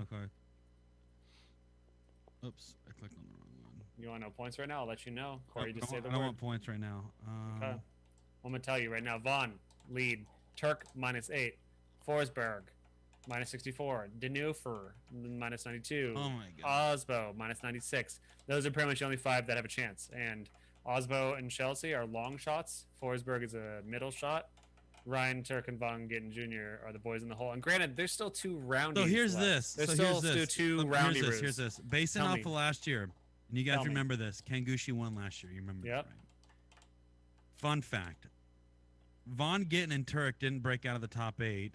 Forsberg did not break out of the top 16. Forsberg actually lost to Vaughn last year. Vaughn is a monster at Irwindale. I know that much. Vaughn won the year before this. Remember that? Vaughn is a very strong Irwindale contender. He's getting 2 of them. Tuerck, traditionally, I think, does okay at Irwindale.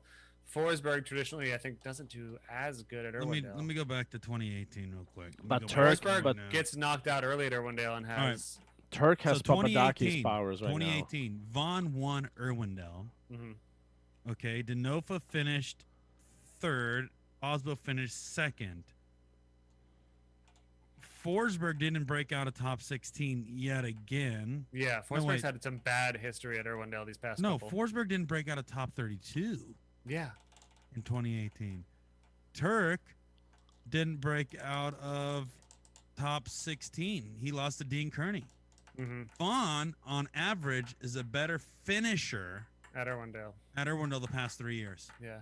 I think day one, Vaughn is going to get far. Tuerck will get crushed. Day two, we're going to crush Vaughn's knee with the lead pipe thing I talked about earlier. Tuerck will win. The end. No one look into what happened. It'll be fine. That's the story I'd like to hear, minus the lead pipe thing, because I don't want to hurt Vaughn. I'm sorry, Vaughn. I didn't mean to say that. I do think that Vaughn has an advantage going in here. I do want to see Tuerck win. I want to see Vaughn win. I want to see Forsberg win. I want to see Chelsea win.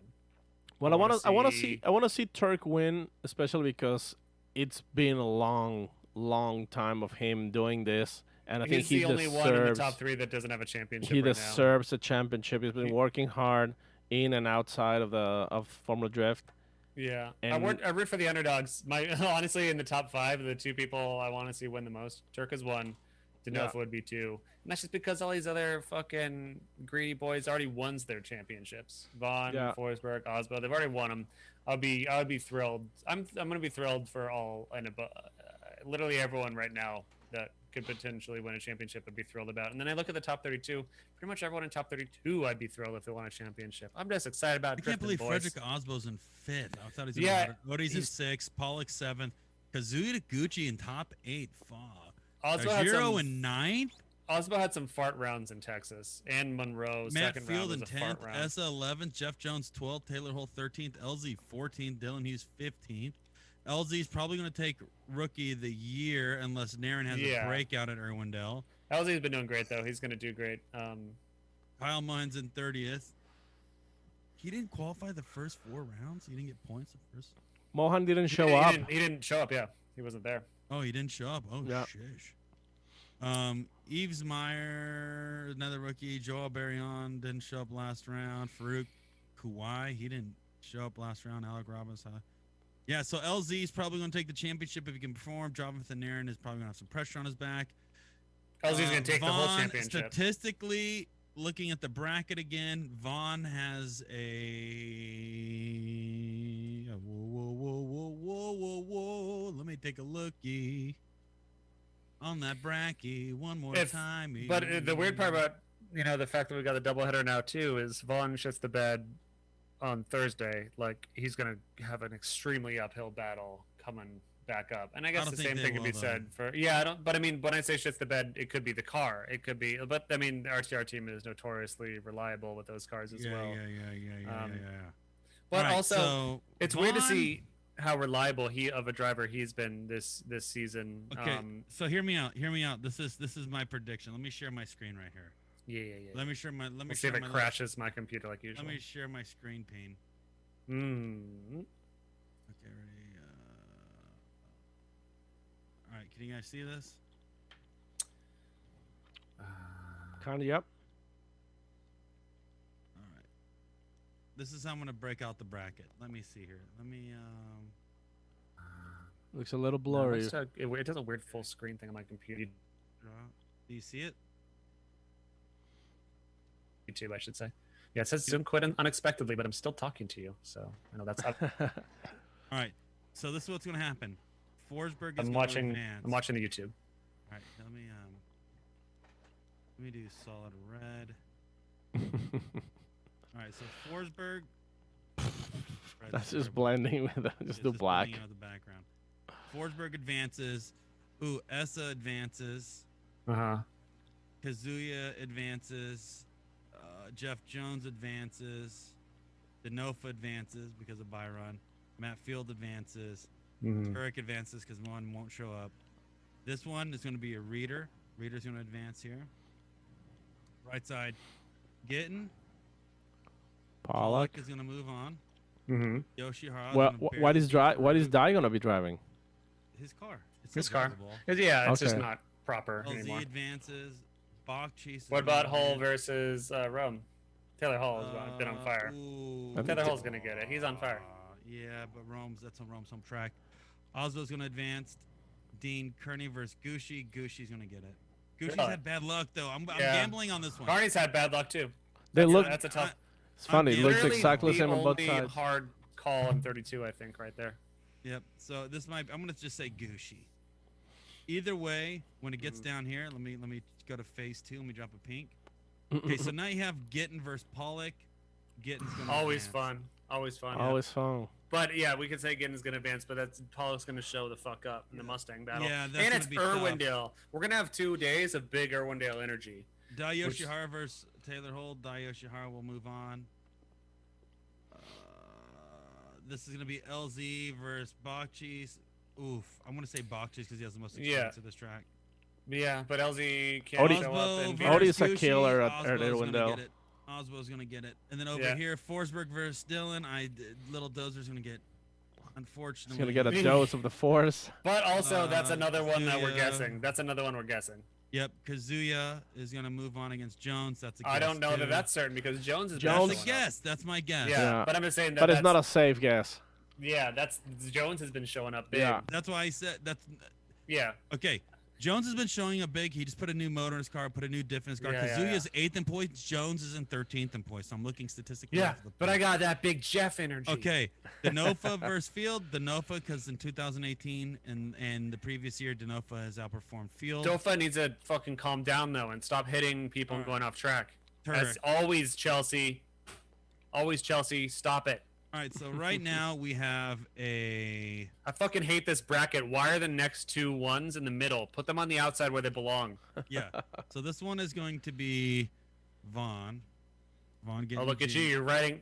Yeah, look at this beautiful writing. You decided to start writing rather than doing the. I liked when you were doing the pink dicks. Odie, right there. Okay. Vaughn versus Odie. God, I hate this bracket style. Shut up. This is going to be Forsberg versus Taguchi.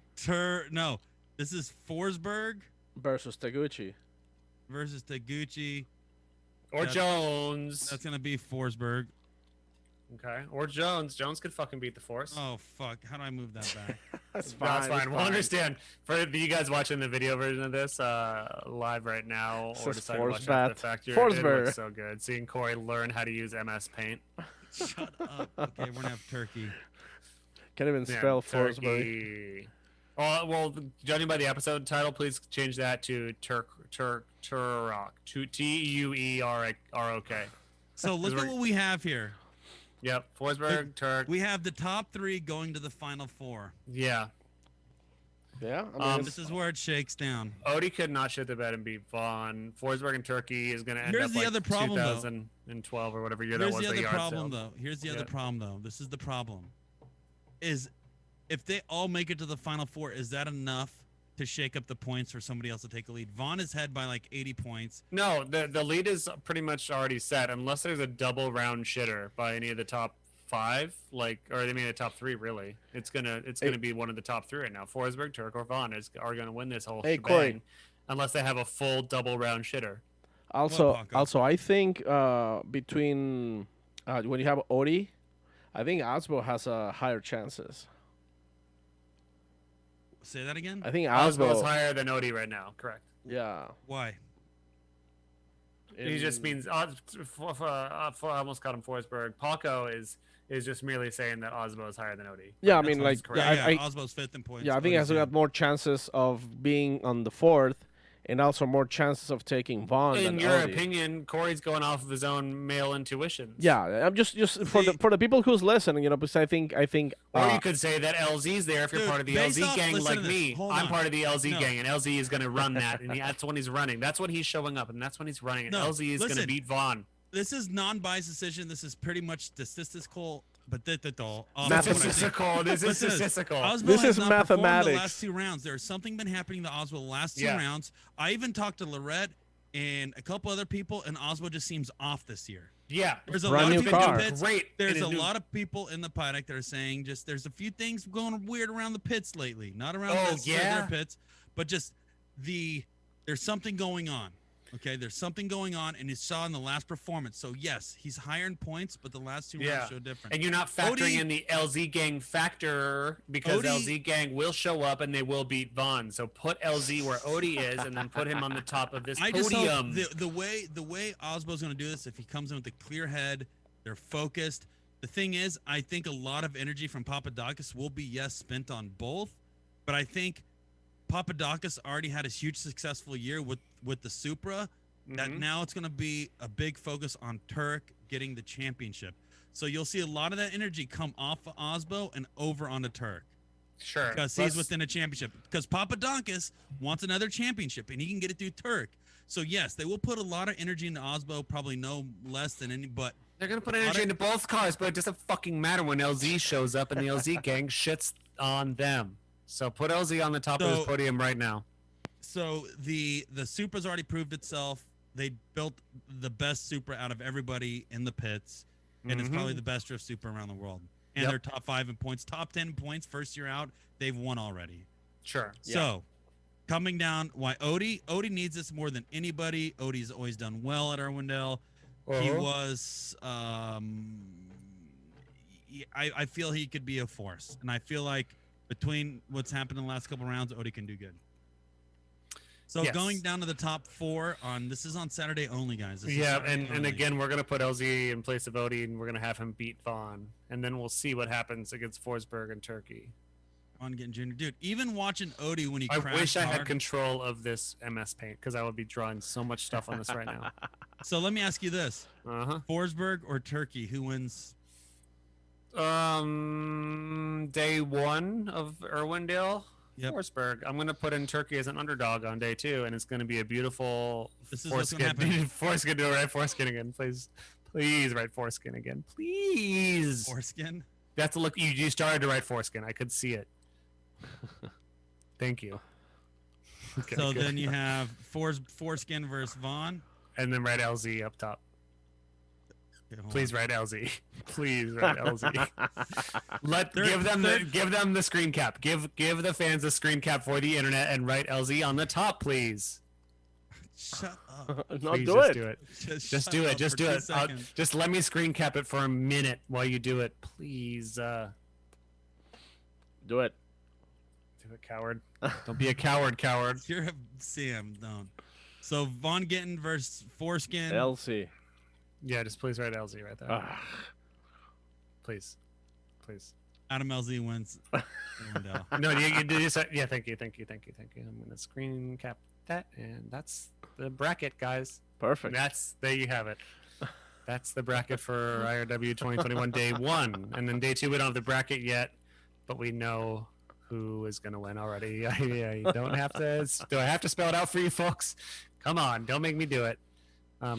Yeah, that's day 1. I think there's going to be some heroes, there's going to be some zeros, some hearts are going to be broken, some sharts are going to be sharded. No, that doesn't rhyme. Oh, I don't know, but thank you for saving me because I didn't have anywhere to go with that rhyme. Okay, so hold on, before we wrap this up. Yeah. We have Vaughn, Tuerck, Foreskin in the final 3. Odie going top 4. And Adam moves to Pro 0.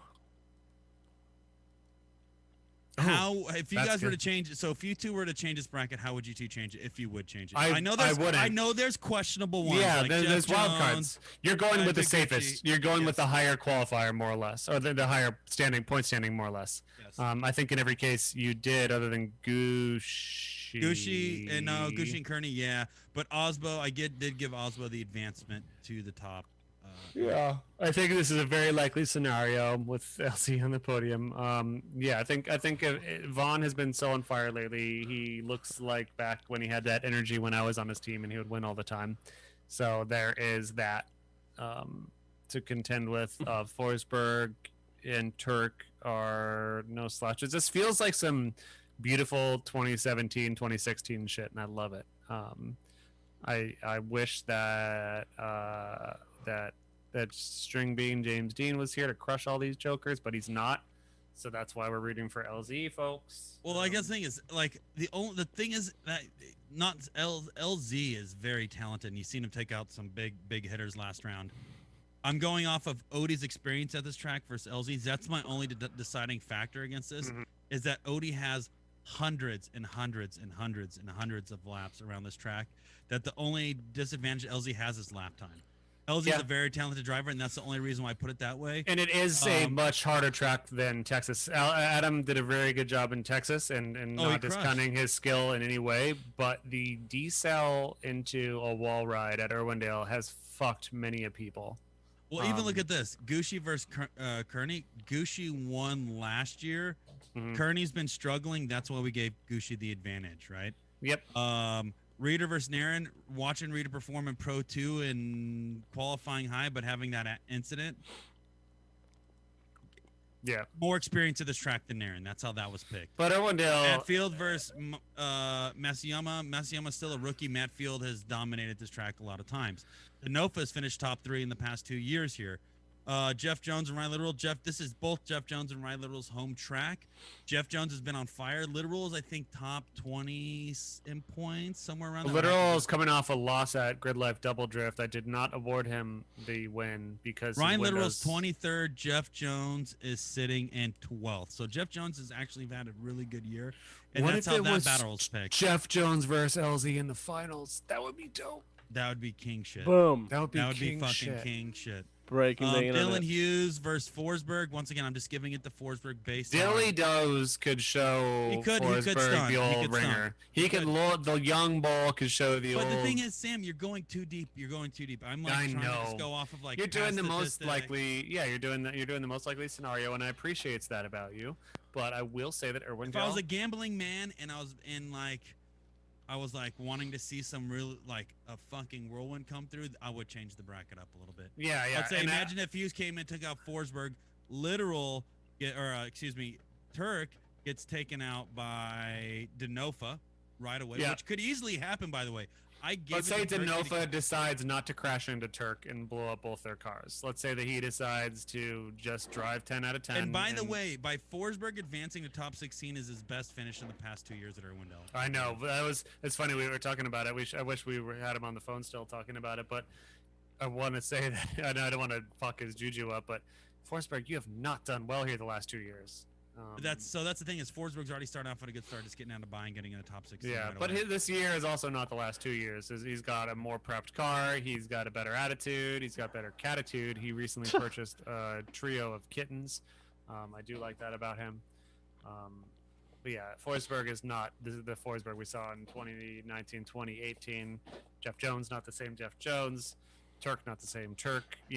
We can compare to previous years, but we are seeing completely different drivers. Vaughn in a very similar car, but very different demeanor, different setup. God knows what.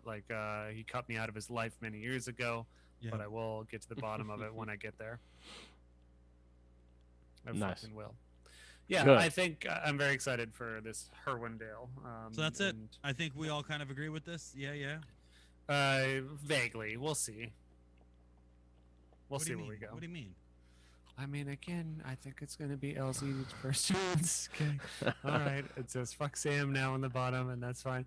Can you maybe cover up title fight and say Formula fuck Sam? Is that something? Can we work with that? Let me see if I can put this over here. Formula fuck you, Sam. Or hold on, Crazy 2JZ says Formula Sum 41. Is that anything?